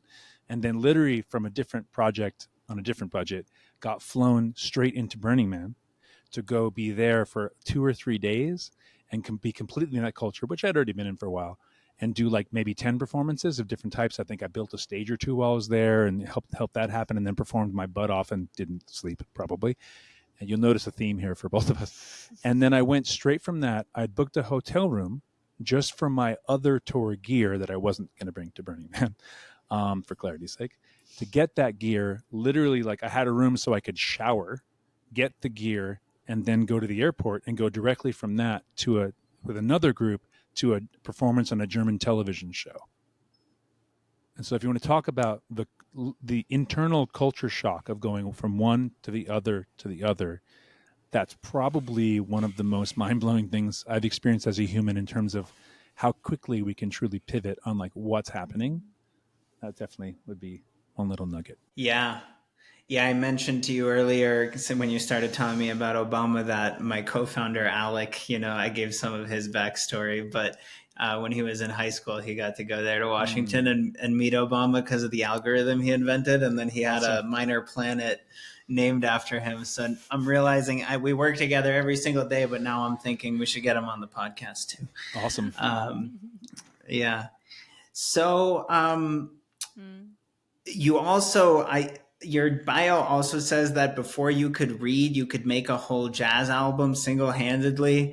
I hear that from what you're saying now, that this kind of prodigious music runs in your family, but sure. You also were speaking very highly of the New Orleans Jazz Festival. Oh, yeah. Can you explain to us a little bit about your sense of jazz, that festival, and also what is it like to be there by that age with that music? Sure. Yeah. I can give you 2 aspects of that right off the bat. One is that jazz as a language, the way I learned it, which like many was in all different types of ways from all different types of people and experiences and education, individually and formally.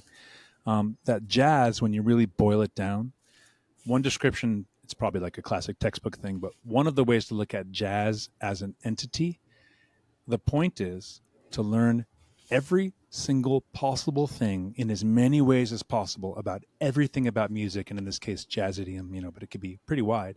Learn everything you possibly can. Learn all the scales and the pieces and the techniques and the different things and the woodshedding, as they say, that you really need to be a true jazzer. Do all of that stuff, and then as soon as you hit the stage, you forget all of it. Like and that as an idiom, I find incredibly powerful and very supportive to all of us embarking on that, especially because I will also say in that a lot of my friends are what I'll call true jazzers. And by a true jazzer, I mean every standard in any key on at least their instrument, if not others. Like I won't put myself in that category because for anyone, even the greats, it takes very specific way. And so my version of looking at jazz, and I do speak different parts of jazz on different things and instruments and whatnot, but I will say that my approach to jazz is to take that item to heart, and that I often try to forget about it before I even learn it. So it's sort of like, even if we're not playing jazz or I'm not playing jazz, I try to let that be. When we're on the stage, that comes back to the now thing. And then the second part, because you asked about specifically the New Orleans Jazz Fest, for those who have not been or to celebrate with those who have, I don't know, and I've seen a lot of things. I don't know if I've ever seen the density of the badassery on this planet compared to New Orleans Jazz Fest. And I'll give an example that one of my groups, I need to go back and figure out exactly which ones it was, but it was something like, level-wise, one of my groups had the wonderful honor of being the final act for a certain night. And this is a week-long festival with all kinds of extra stuff, which is a whole conversation. We were on one of the nights, we were the final act, the headliner on the jazz stage. And at the New Orleans Jazz Festival, that's great. There's a lot of stages, to be clear, at New Orleans Jazz Fest. So when we did our headlining set, yay, at Jazz Fest, at the same time as us, or within an hour of our performance, was also Van Morrison, Steely Dan, Pearl Jam, and 7 other acts of that level. So I say that it was a wow moment for me. I did have to sneak over for at least Pearl Jam. I caught some bits before we did our thing. I was like, oh, I gotta go. I'll be back. But the density of that event and the caliber of everyone. I don't care who you are. And as a New Yorker, there's a saying: if you think you're good at something, just go to New York, and you'll find. And it's true for all of us. You'll find if there's someone down the street, you're great trumpet player. Some dude's gonna walk off the corner and be like, give me that thing, and just rip you. Just like, oh, I'm not actually that good. New Orleans Jazz Fest is kind of one of those, although it's more celebratory, because all the best music often happens later that night with some of the same people. But yeah, so that the density and power of that festival and just sort of what's possible to bring that much together, second to none. I don't know if anyone can touch Jazz Fest in those aspects. I mean, it's just everyone's top shelf, mind-blowing level of, I can't even decide where to go, level of music. Yeah. I'm having so much fun with this extended feature that I don't want to cut the closing short. So to be polite, I think I will pause for just a moment, Sure. Let our tour mates that are doing all kinds of stuff, including the retreat with us in a few weeks, know that we're wrapping up and Sure. that I need a few more so that we can finish these topics. One sec. Cosmo is back. It is. Hi, Cosmo. I'm excited to go on tour with Cosmo, too. Gosh, We could have interview part 3 right here. Yeah. He's ready. He loves being Fantastic. When we're rehearsing, he likes being right up as possibly close and high to us. He sits on the sub. He sits on the sub. And then when we're in the studio corner, it's in our lap a lot. Yeah. So fun. Yeah. Cosmo's got to meet Soul. Soul is our white Great Pyrenees, adorable, enlightened dog here at the Eco Village on the land here. So Great Pyrenees is in the full breadth of where a dog goes, right? He likes bigger ones he gets afraid of, but the biggest ones he's usually like, okay, we're good. Yeah. Well, and Soul is so peaceful. Yeah. No, so I'm sure he's so special. I'm sure they'll love each other. Yeah. That's the fun part. He skips the medium dogs, but the giant ones, he's like, okay, well, let's be friends. Yeah. I love it. Great. Well, what a rich interview. So before we move on, do you want to speak at all to the childhood aspect? What that part of your bio means, making an album before you could read? What was it like to... Sure. Yeah. Well, me as a kid, I was very creative, I guess you might say. And I had some things I wish I still had. Somewhere along the way, I ended up with a little like a lathe. It was like this amazing little device. I ended up with these different recorders and tape machines and different pieces and started using them. I wasn't even thinking I'm making a record. It was just having fun and playing around. And I had this little lathe that I could plug stuff into that would literally create a record. And it was like a floppy light. I have no idea what the tech was or anything, but it was like this little floppy record and I could literally record onto it. And that was when I was very, very little. I started professionally when I was 14. I started playing music officially when I was 2. And so I think I probably started with percussion. Obviously, everyone starts with voice. Did you start with violin? Well, that was in school, but earlier I was playing different instruments. My first school instrument was in first grade, was violin. By the time I was in third grade, I'd switched over because I really wanted saxophone. I had my eyes set on it. And I went for clarinet because you had to play clarinet before you played saxophone. Later, I learned to appreciate clarinet. That was later. But and then sax was the main goal. And then I learned that once I started studying that, I started I was in a summer program, and every year I would start studying a new instrument. So I'd be doing my main saxophone stuff, and then I would learn all these other instruments at the same time. Another fun little random kid tidbit was that when I was in sixth grade, the band teacher for the high school, who was the number 3 marching band in the country, was also running the summer program. And they needed an alto, which was my sax at the time. Now it's mostly tenor. And she pulled me up to the high school. So basically, when I was in sixth grade, I say this because another cultural experience of, she put me in the high school band when I was in sixth grade to like be a competitive marching band person. And so by the time I was a freshman in high school, I'd already done it for 4 years. And without getting to that whole other fabulous rabbit hole of stories, I actually stopped because I'd already had 4 years of like all of my weekends taken and everything. But it was a fascinating experience and beautiful, and I'm very grateful for it. And so I basically immersed quite quickly. And then when I stopped that's when I started having like bands and playing more guitar and frontman and like electric stuff and doing all that and playing in New York City's Greenwich going Village. All the clubs and playing them at age 14, and his mom somehow managed to like. And if you knew my mom, you'd be like, really? She let you do that? This lady let you do that? There was a moment when I was 14 and I was already playing twice a week in New York's Greenwich Village and other places, but most of the Village. And I would go on Saturday and spend all day playing in Central Park, usually guitar or whatever, or saxophone sometimes. And I would go in, and if you ever want to, you want to get good at something, go to Central Park and just do it with as many people as possible in as many ways as possible, especially on a Saturday. And you will grow and learn. And I have countless stories from that. And then I play Saturday night and one other weeknight in the Village. I had an older cousin who brought me. He wasn't entirely taking care of me. Sometimes I was taking care of him, but either way, we worked it out. And he's a wonderful musician as well, actually, wonderful soul, wonderful musician. And we had a lot of fun. And I would be playing in these clubs. And one time, Wednesday, I get home at 3 a.m. after playing all night on I'm in high school. I'm a freshman in high school at this point, and I'm going to the city. And I come back, and it's about 3 a.m. And I get into the bed, and I'm like, okay, I think I'm okay. And suddenly there's a knock at the door, and my mom comes in, and I could still picture like her silhouette and the light. And I'm literally thinking to myself, the jig is up. Like the gig is up, basically. Like it's about to end, because she's like, okay, it's Wednesday, 3 a.m. We're done.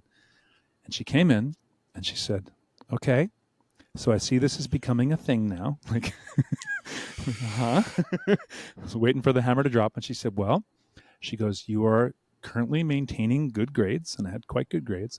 She said, if you can keep the grades steady and it doesn't hurt your school, aka your other responsibilities in life, then we can let this happen. And then she I didn't say a word back. She then shut the door, and I suddenly realized, wow, like this is going to work.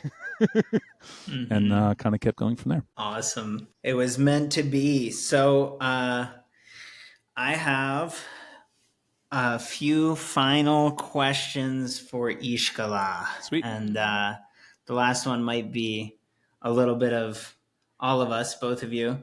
Mm-hmm.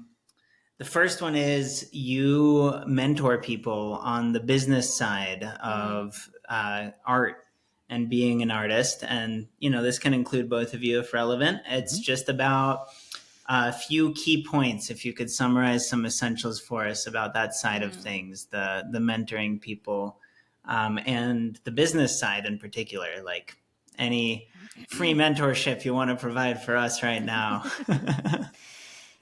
Yeah, well, what I noticed is I have a joy for accounting and a joy Thank for God. creating crazy creative things. And it's kind of an unusual-ish combo of like right side, right brain, left brain stuff. And yeah, like, I don't know, really, like, I think in my high school I was like voted most organized and best artist. And it's like pretty rare combo. But like that's kind of been my journey, and I've noticed like throughout my life, as I was subjectively learning and feeling my way into becoming an artist, I had already been in school for 6 years getting my professional architecture degree, and I didn't want to go back to school to pursue an art degree, but I realized during my year abroad, my 4th year in architecture, that like I had so many beautiful experiences and dark nights of the soul, and like this first time experience of being a foreigner and traveling so much in my mind, and just everything opened up so much, my perspective. And I realized also that like I had this strong love for architecture, I had this strong love for math and art, and I kind of initially pursued architecture because it seemed to be the more practical approach to a career. And growing up with people telling me constantly like, oh my God, you're so talented. And also to make a living out of being an artist can be really challenging. And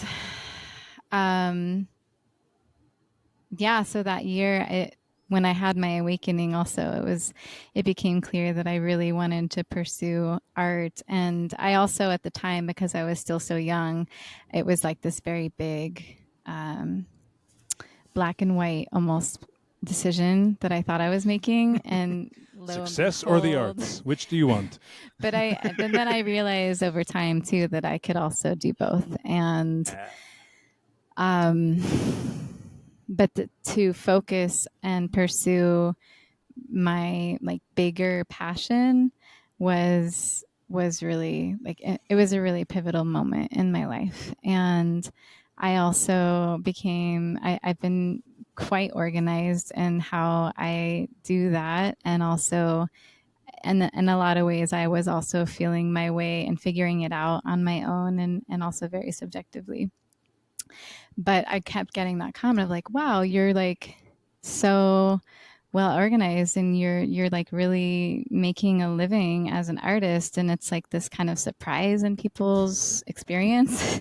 How you do that? Like, how do you do that?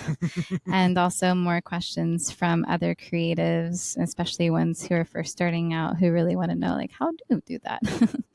So my mentorship has been more with people who have pursued me in terms, because it's not something I really share much about, because my focus is on my creativity and my creative projects, art making. But my main creative mentor growing up was my dad, and I have had other trainings and things along the way once I got really like as dialed as I felt like I could get on my own in terms of business.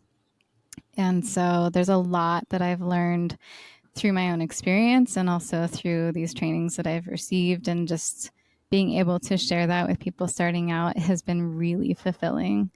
And so, yeah, there's just like certain systems and structures that you can put in place that can really help someone to create financial stability, and yeah, just take those first steps and kind of get certain things dialed that took me longer to learn, that I think, would be helpful if I had known this earlier. So having a teacher is really nice. And not being afraid to find a love of Excel sheets. Like, truly, that's real. Because like as artists, we're often in this thing of thinking like, oh, we shouldn't be good at those things, or you should resist it, or don't tell anybody. Well, so if it's allowed, it maybe what top 1 to 3 kernels that could be summed up, if that's even possible. How do you do that? How you do that? How does one go from it's impossible to I could make a living with my art? Yeah. Are there a couple key factors or steps to consider if someone's listening? I think that one of the ways also, I think, to start to kind of take that plunge into, is this something that I could make a living with, is you do need to develop your skills and hone your practice, and bring your art to a level where, if you can bring it to an event somewhere to share and market your work, and if complete strangers, not friends and family, if complete strangers are showing interest and buying your work, that's a very good sign. And so you kind of want to just start experimenting with that on whatever level, wherever you are locally. It also depends on like what style of art you're wanting to create and what audience your art attracts. So you also need to find the spaces and places that the people will be receptive. So you might, it's important to like context is really important also because you might be trying to like if I were trying to market my work in a place that was primarily like Keg stands and yeah, I don't know, keg stands and not there's like anything wrong with that. hard fast Catholics and like seascapes or something, then that might not be where I want to be sharing my work because I might not have very much receptivity. You could do a pretty bomb Catholic seascape. I'm just putting that out so there. it's important to find the places and spaces Catholic keg stands. Kegscape. and then just start figuring out ways that you can do that regularly on some kind, like find some kind of pattern that works for you, that works within the context of your life, especially if you're already working another job or you have some other business that you've been doing but you want to pivot. Quit your day job is not necessarily something I would recommend to just cold turkey quit your day job and then you're like, I'm going to try this art thing. That puts a lot of pressure on something that you haven't even tested. It does, and it can. Sometimes you got to commit, at least for a phase. But overall, like, you don't need to like put yourself through that crucible. Mm-hmm. So just start finding a rhythm and a routine for creating and sharing your work, and then also tracking. A simple thing, the third thing I'll say is just tracking what you're making, keeping a budget in general, actually, really just your life budget, knowing, if you don't know already, knowing what your BAM, your bare ass minimum, not NUT, what you need for your current lifestyle to work and function and cover your basic needs and those kinds of things. And then just start tracking everything that I used to just keep this little black book and I would just track everything I spent and everything I made. And if you're working I must say, this is a rare artist who, as a visual artist, and certainly with what we do too, because she does most of our tracking of the numbers things. Mm-hmm. She was the first person I've ever known who across the board was like, no, I'm going to track and report everything, as in like cash stuff thing. And people don't believe her. Like she'll charge tax on cash and they're like, you're not going to, right? You're just going to keep that, right? She's like, no, I'm going to actually put it where it's supposed to go. And because that's helpful I mean, it's just easier because then I can just track everything wherever I want. I don't care. And it's a way for me to be like really clear about how is my business doing year after year at different events. How does it do? What's the pattern at this event versus this event? It helps you hone what events work better for you over time. And if you so knowing what you need to live your current lifestyle, also making projections, that's kind of a later on thing of like what you might want to be making later there's some growth. But then you can also just start an easier kind of simpler thing is just to track all the money that's coming in to you, especially from your art, to just keep a really like a daily, you can have it on a whiteboard, on your phone, whatever, just like tracking every single thing that's coming in, because that is getting you into this flow of just like abundance and like everything that's coming my way. And you're like really, focused on it and like celebrating every time something's coming in. And then it kind of creates this momentum. And there's some magic in that too, of just tracking, like having your finger on the pulse of everything that's coming your way, like all the blessings. Yeah. So do you feel like your interest in architecture, eco-village design, natural building relates to your artistic visual process? One of the reasons I'm asking is it's a huge passion area of mine right now. with what we're creating here. So I'm wondering if you could speak. I'm excited just to speak about it more in person. But yeah. Yeah, well, one of the things that I discovered after making that kind of priority shift into the visual art as my main practice, and then I was referring to architecture as my mistress, but totally in the open. Can you bring up Room with a View real quick? Oh, yeah, sure. Because I think it applies to this conversation very well. That's what I was just looking for a second ago, for clarity's sake. There you go. I've worked as a volunteer mostly for different at different eco villages and projects and things for natural building projects, and I'm obsessed with cob. I just love cob. I love how sculptural it is. I'm gonna pull up this image here, and this is a great example of merging some of the architecture within my art, and here's some of the, like, there's the arches and kind of Gothic pointed arches, which actually in the Gothic cathedrals, they were emulating with these columns and all the interconnected pointed archways within their buildings. They were trying to emulate the forest. So she brought it back. Yeah. In this case, the tree, the sequoia, is the priest, as it were. So I've worked on different natural building projects over the years, and now that we're here at the landing, I've been getting back into my natural building and also spearheading, because I was usually just helping with other people's projects.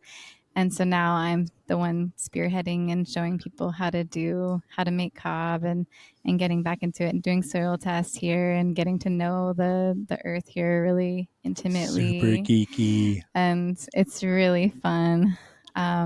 We've been doing small projects here, and we're getting into more architectural elements with it this fall, with an art studio actually on the south and west facing walls of the studio.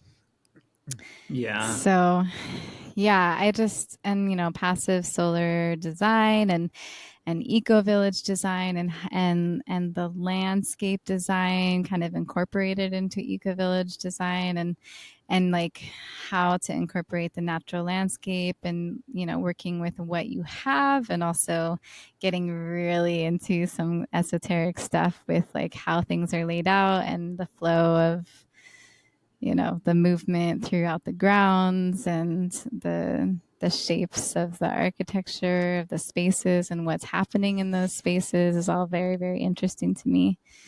I just was on a little team not too long ago with someone who was developing a retreat center for musicians, and so I was getting into like all this really fun cymatics and music of the spheres designs for all these different spaces on the grounds for their project. So it's nice to be able to play in both, which is also like why, as a visual artist, even though that's what I'm known most for, I am a slow cook, as it were, because I don't produce as many pieces as some of my peers who don't have a music career and a natural building path and helping to develop a creative center, and also a mother and wife, or all these. It's also because in any one of her hats. main pieces, you have about 20 pieces worth of detail. So there's that too. Yeah. So I spent a long time working on some of these bigger master works, and it might take me anywhere from like 3 weeks to 4 years to make, depending on the complexity and the size, and also rotation. The rotation of my focus with different projects. Yeah, beautiful. Well, I think we'll have a lot of fun chatting about this topic further in the future. Let's try this. Let me see. I'm going to share real quick. Can you see this right now? Yep. This is Law Stewart is a great animator that I'm working with out of Texas. And this is a very rough draft. It's not actually what it's going to look like, but this is a real actual what's the word when you have view from a satellite image, right. satellite image of our land here, flat 40 acres in Colorado, combined with a rough draft of a design plan. So you're talking about passive. So these structures, which again, esoteric, sacred geometry going on here, are partially submerged because we get extreme heat and wind. Which will help cool it passively, but then we're also stacking functions permaculture style, where the earth we dig out when we build these is going into this green earth mound that'll be terraced, which creates a surface that we can grow all kinds of plants on. There'll be a pond in front. This large rectangle in front of the pond actually already exists in reality. That's our pavilion. And then this round yurt outside of the mound also exists. So you'll see all of this when you're here. The solar power. There? Do you have a UR here now for you where you're sitting? You make one with the arrow? Actually, I'm off screen. I'm off screen. This isn't the entire property. Good to have land. But I'm close to this. Yeah, exactly. I'm behind these solar panels amid these sunflowers. Let me just play this for you so you see the kind of work he does. You get to actually go in. This is the one that I saw yesterday, I think. This is very you did cool. see it. Okay. I did not. And so, through. Yeah. And then these little protrusions on the roof of the octagonal rooms that'll be gathering spaces and living quarters. They're going to be probably one more step than that, inspired by the Japanese style where you have multiple steps representing the different elements. And then in the middle is this elemental stupa to the earth, water, fire, air, and spirit. So anyways, it's Beautiful. A little bit about, Yeah. Beautiful. Thank you. Thanks for sharing that. Okay. Yeah. Well, this has been, you've introduced me to just how long podcasts can go. If we want to save AI for next time, we can. If you have any closing thoughts, you can mention them. And yeah, I'll give some final details on the upcoming events at the end here as we close. But thank you so much for doing this. Yeah, what were you going to say? I was going to say, if we've cleared the AI for the moment, which they'll be there either way, if you'd like a couple small nuggets from the other side, similar fashion, if that suits, I'll try to keep it relatively brief. I would simply say that in the same way that we both have a lot of hats, and in the same way that Ishka wears the hat of sometimes of that part of her teaching, of the individual mentorship, things like that. A version of that as well that I'd be happy to toss a couple nuggets from is I also sometimes in our extra times of not sleeping, I consult for individuals and venues and creative spaces of all sorts, from building recording studios, and had a lot of time doing that in different places in the world. And it's an art that I really love. It's a very fun zone to play in, including here at the Landing. And then also individuals' creative setups. So like you mentioned the looper before, I've actually gotten a bunch of requests recently from even people in this area and beyond to do like looping masterclass stuff. And I will probably do that, but the nugget, I've got a couple quick nuggets. I'll keep it brief. One is on the looper side, as I mentioned before, that they are individual instruments, even in the same company, the different models they make. Each one of those and the way it works, how it goes in and out and everything in between is its own world. And so just to play around with them and see which ones feel like speak with you in that kind of way. And just in general for people, more and more individuals and groups are having all these very complicated technological things and computers and different setups. And most of the time, I find as an advisor, mentor for such things too, that people often go a little deeper than they're comfortable with. So one bit of advice to share is that to find something that feels good and gives you a good flow. And even if it's a complicated looper with 100 different things, try 3 first, like see what it does for you, use it in a certain way, explore, be willing to fall a little bit. If you have an undo button, feel free to use it if that's your thing. But yeah, but just to find that, what's an actual tool of music making in that way, and to find that part. The second tidbit is that as a historically music teacher and master classes and things like that, is that if you want to make a living in music, and one of the ways I've done this is that I've said this to a bunch of parents and a bunch of adults and of kids and you name it, is that if you want to make music and work every day of your life, learn to play bass and learn to sing backing vocals. Neither one needs to be fancy, nor should they be.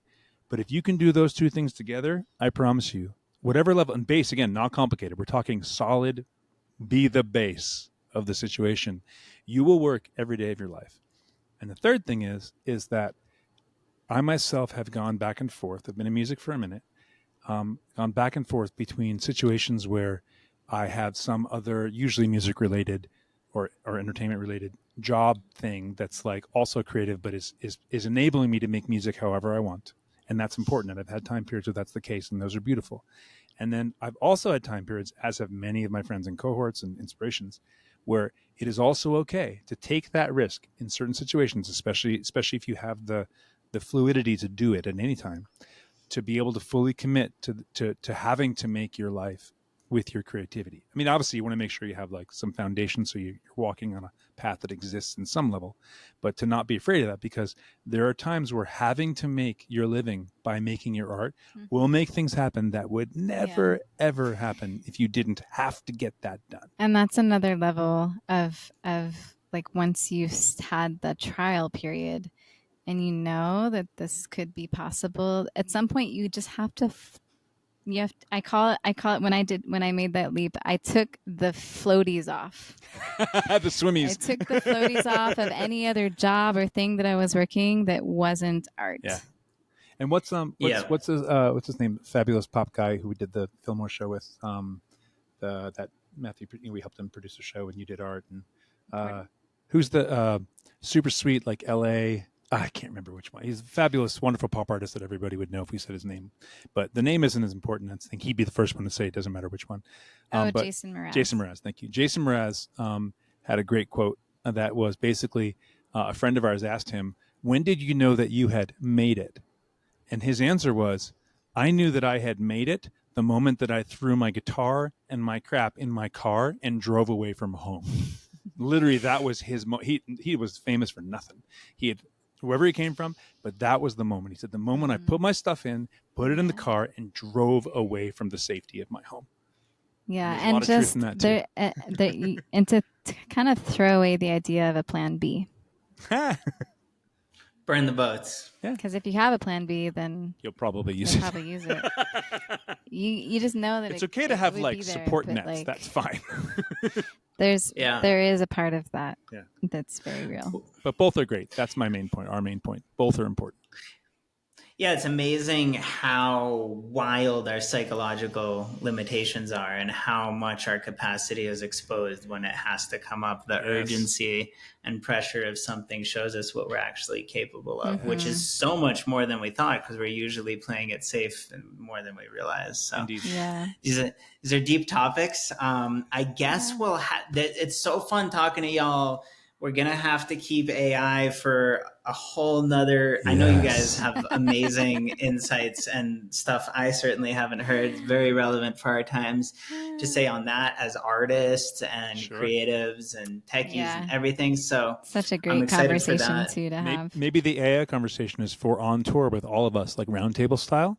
Maybe we all weigh in on like, because I think all of us have different versions of like, beauty of technology, beauty of organic things, because pre-AI, this was already a conversation. It's just an extension, more powerful of the same conversation. It's all beautiful. Just have to figure out how it works. Yeah, well, our team is ready to meet with us for tonight, so we'll wrap it up here. But I'm super grateful and excited to learn from both of you around music and for our space here as well, and collaborate. And it's going to keep expanding. Thank you both. We'd love to just throw up that little visual too for people who want to get in touch with us and stay. Of course, you'll have links, but just to stay in touch. There's a visual for the art website and for our music, and lots of different offerings and things available on both. Yeah, there it is. So JAMeeSHKA.com and ishkala.com. And then Check it out, y'all. If you're still here with us and you've witnessed how, the value of all of this and how fun what we're about to bring to Colorado and New Mexico is going to be. First of all, the 4-day wellness immersion, holistic wellness and pure creativity unleashed retreat on our land here at the Interworld Eco Village is going to be for the autumn equinox. That's September 19th to 22nd of this year, just over a month from now, connecting inner coherence with creative expression in community. So we'll be doing that here at the Eco Village, and it's going to be an incredible experience, lots of workshops. And actually the URL for that is live now, so people can already register. I didn't mention this earlier, but you can go to interworld.org/retreat, and that leads you straight to the ticket page. We finally started updating our Interworld website that we promote on every episode. So now if you go there, you'll see this event as well, and the retreat should be listed on there. So interworld.org/retreat. And I do want to mention also, it's kind of unheard of. We're a nonprofit, we're grassroots, we're pulling it all up from scratch. And so for that reason, we have these like really valuable and amazing opportunities available for unheard of rates for the first few people that sign up. As of now, we're offering the whole entire retreat for less than $300. And for the first few people that sign up, it's actually likely to include accommodations and meals. So we're pulling off miracles here. And I recommend that you're, I know, seriously. I recommend that you're among those first signups while we still have rooms open. And then beyond that, there'll be camping accommodations. And it's just a steal. So definitely go to interworld.org/retreat and sign up. And the whole tour is going to be epic. Can't wait to go to New Mexico with these two architecturally minded people, hang out in Taos. There's all kinds of poets and traveling bards there, and healers and Adobe landscapes and really fun stuff. So we're going to be in Taos together. And Boulder, I mentioned Galen. I didn't mention that the one and only Tree Fort and Golden Turtle Sound, him and his partner run Rainbow Lightning Children's Village. They're always everywhere. So actually Tree's going to be involved in this tour. Tree Fort is my producer, and he's, I believe, doing sound, maybe playing a set, but he'll be helping out with Crestone and Taos. And he and I are also in a hip hop collective called Original Currency. And it sounds like, although we play maybe once every 5 years for the public, C Waters is going to come together with us, who's the other MC in that group, at the Boulder show. So we'll have a big family reunion with all kinds of amazing people, local and from afar. Kansas with Emmy, who's leading the guided dance. So all kinds of stuff, body work, visionary art, cacao, elixirs for purchase. And it's just nonstop. We've got Louis Burns, the Aboriginal elder, coming here in a couple weeks. We're going to go on tour as well. World-renowned didgeridoo player and Aboriginal artist. And it just keeps going. So tune in with Interworld Institute. And thank you, James and Ishka Lha, again for being a part of it. And let's see where it goes from here. Yeah. Such a pleasure. Today and in general. Yeah. Thanks for having us, and so excited to go on this journey together. Indeed. It's been so sweet already. Yeah. See you soon. Thanks for having us here today. Peace.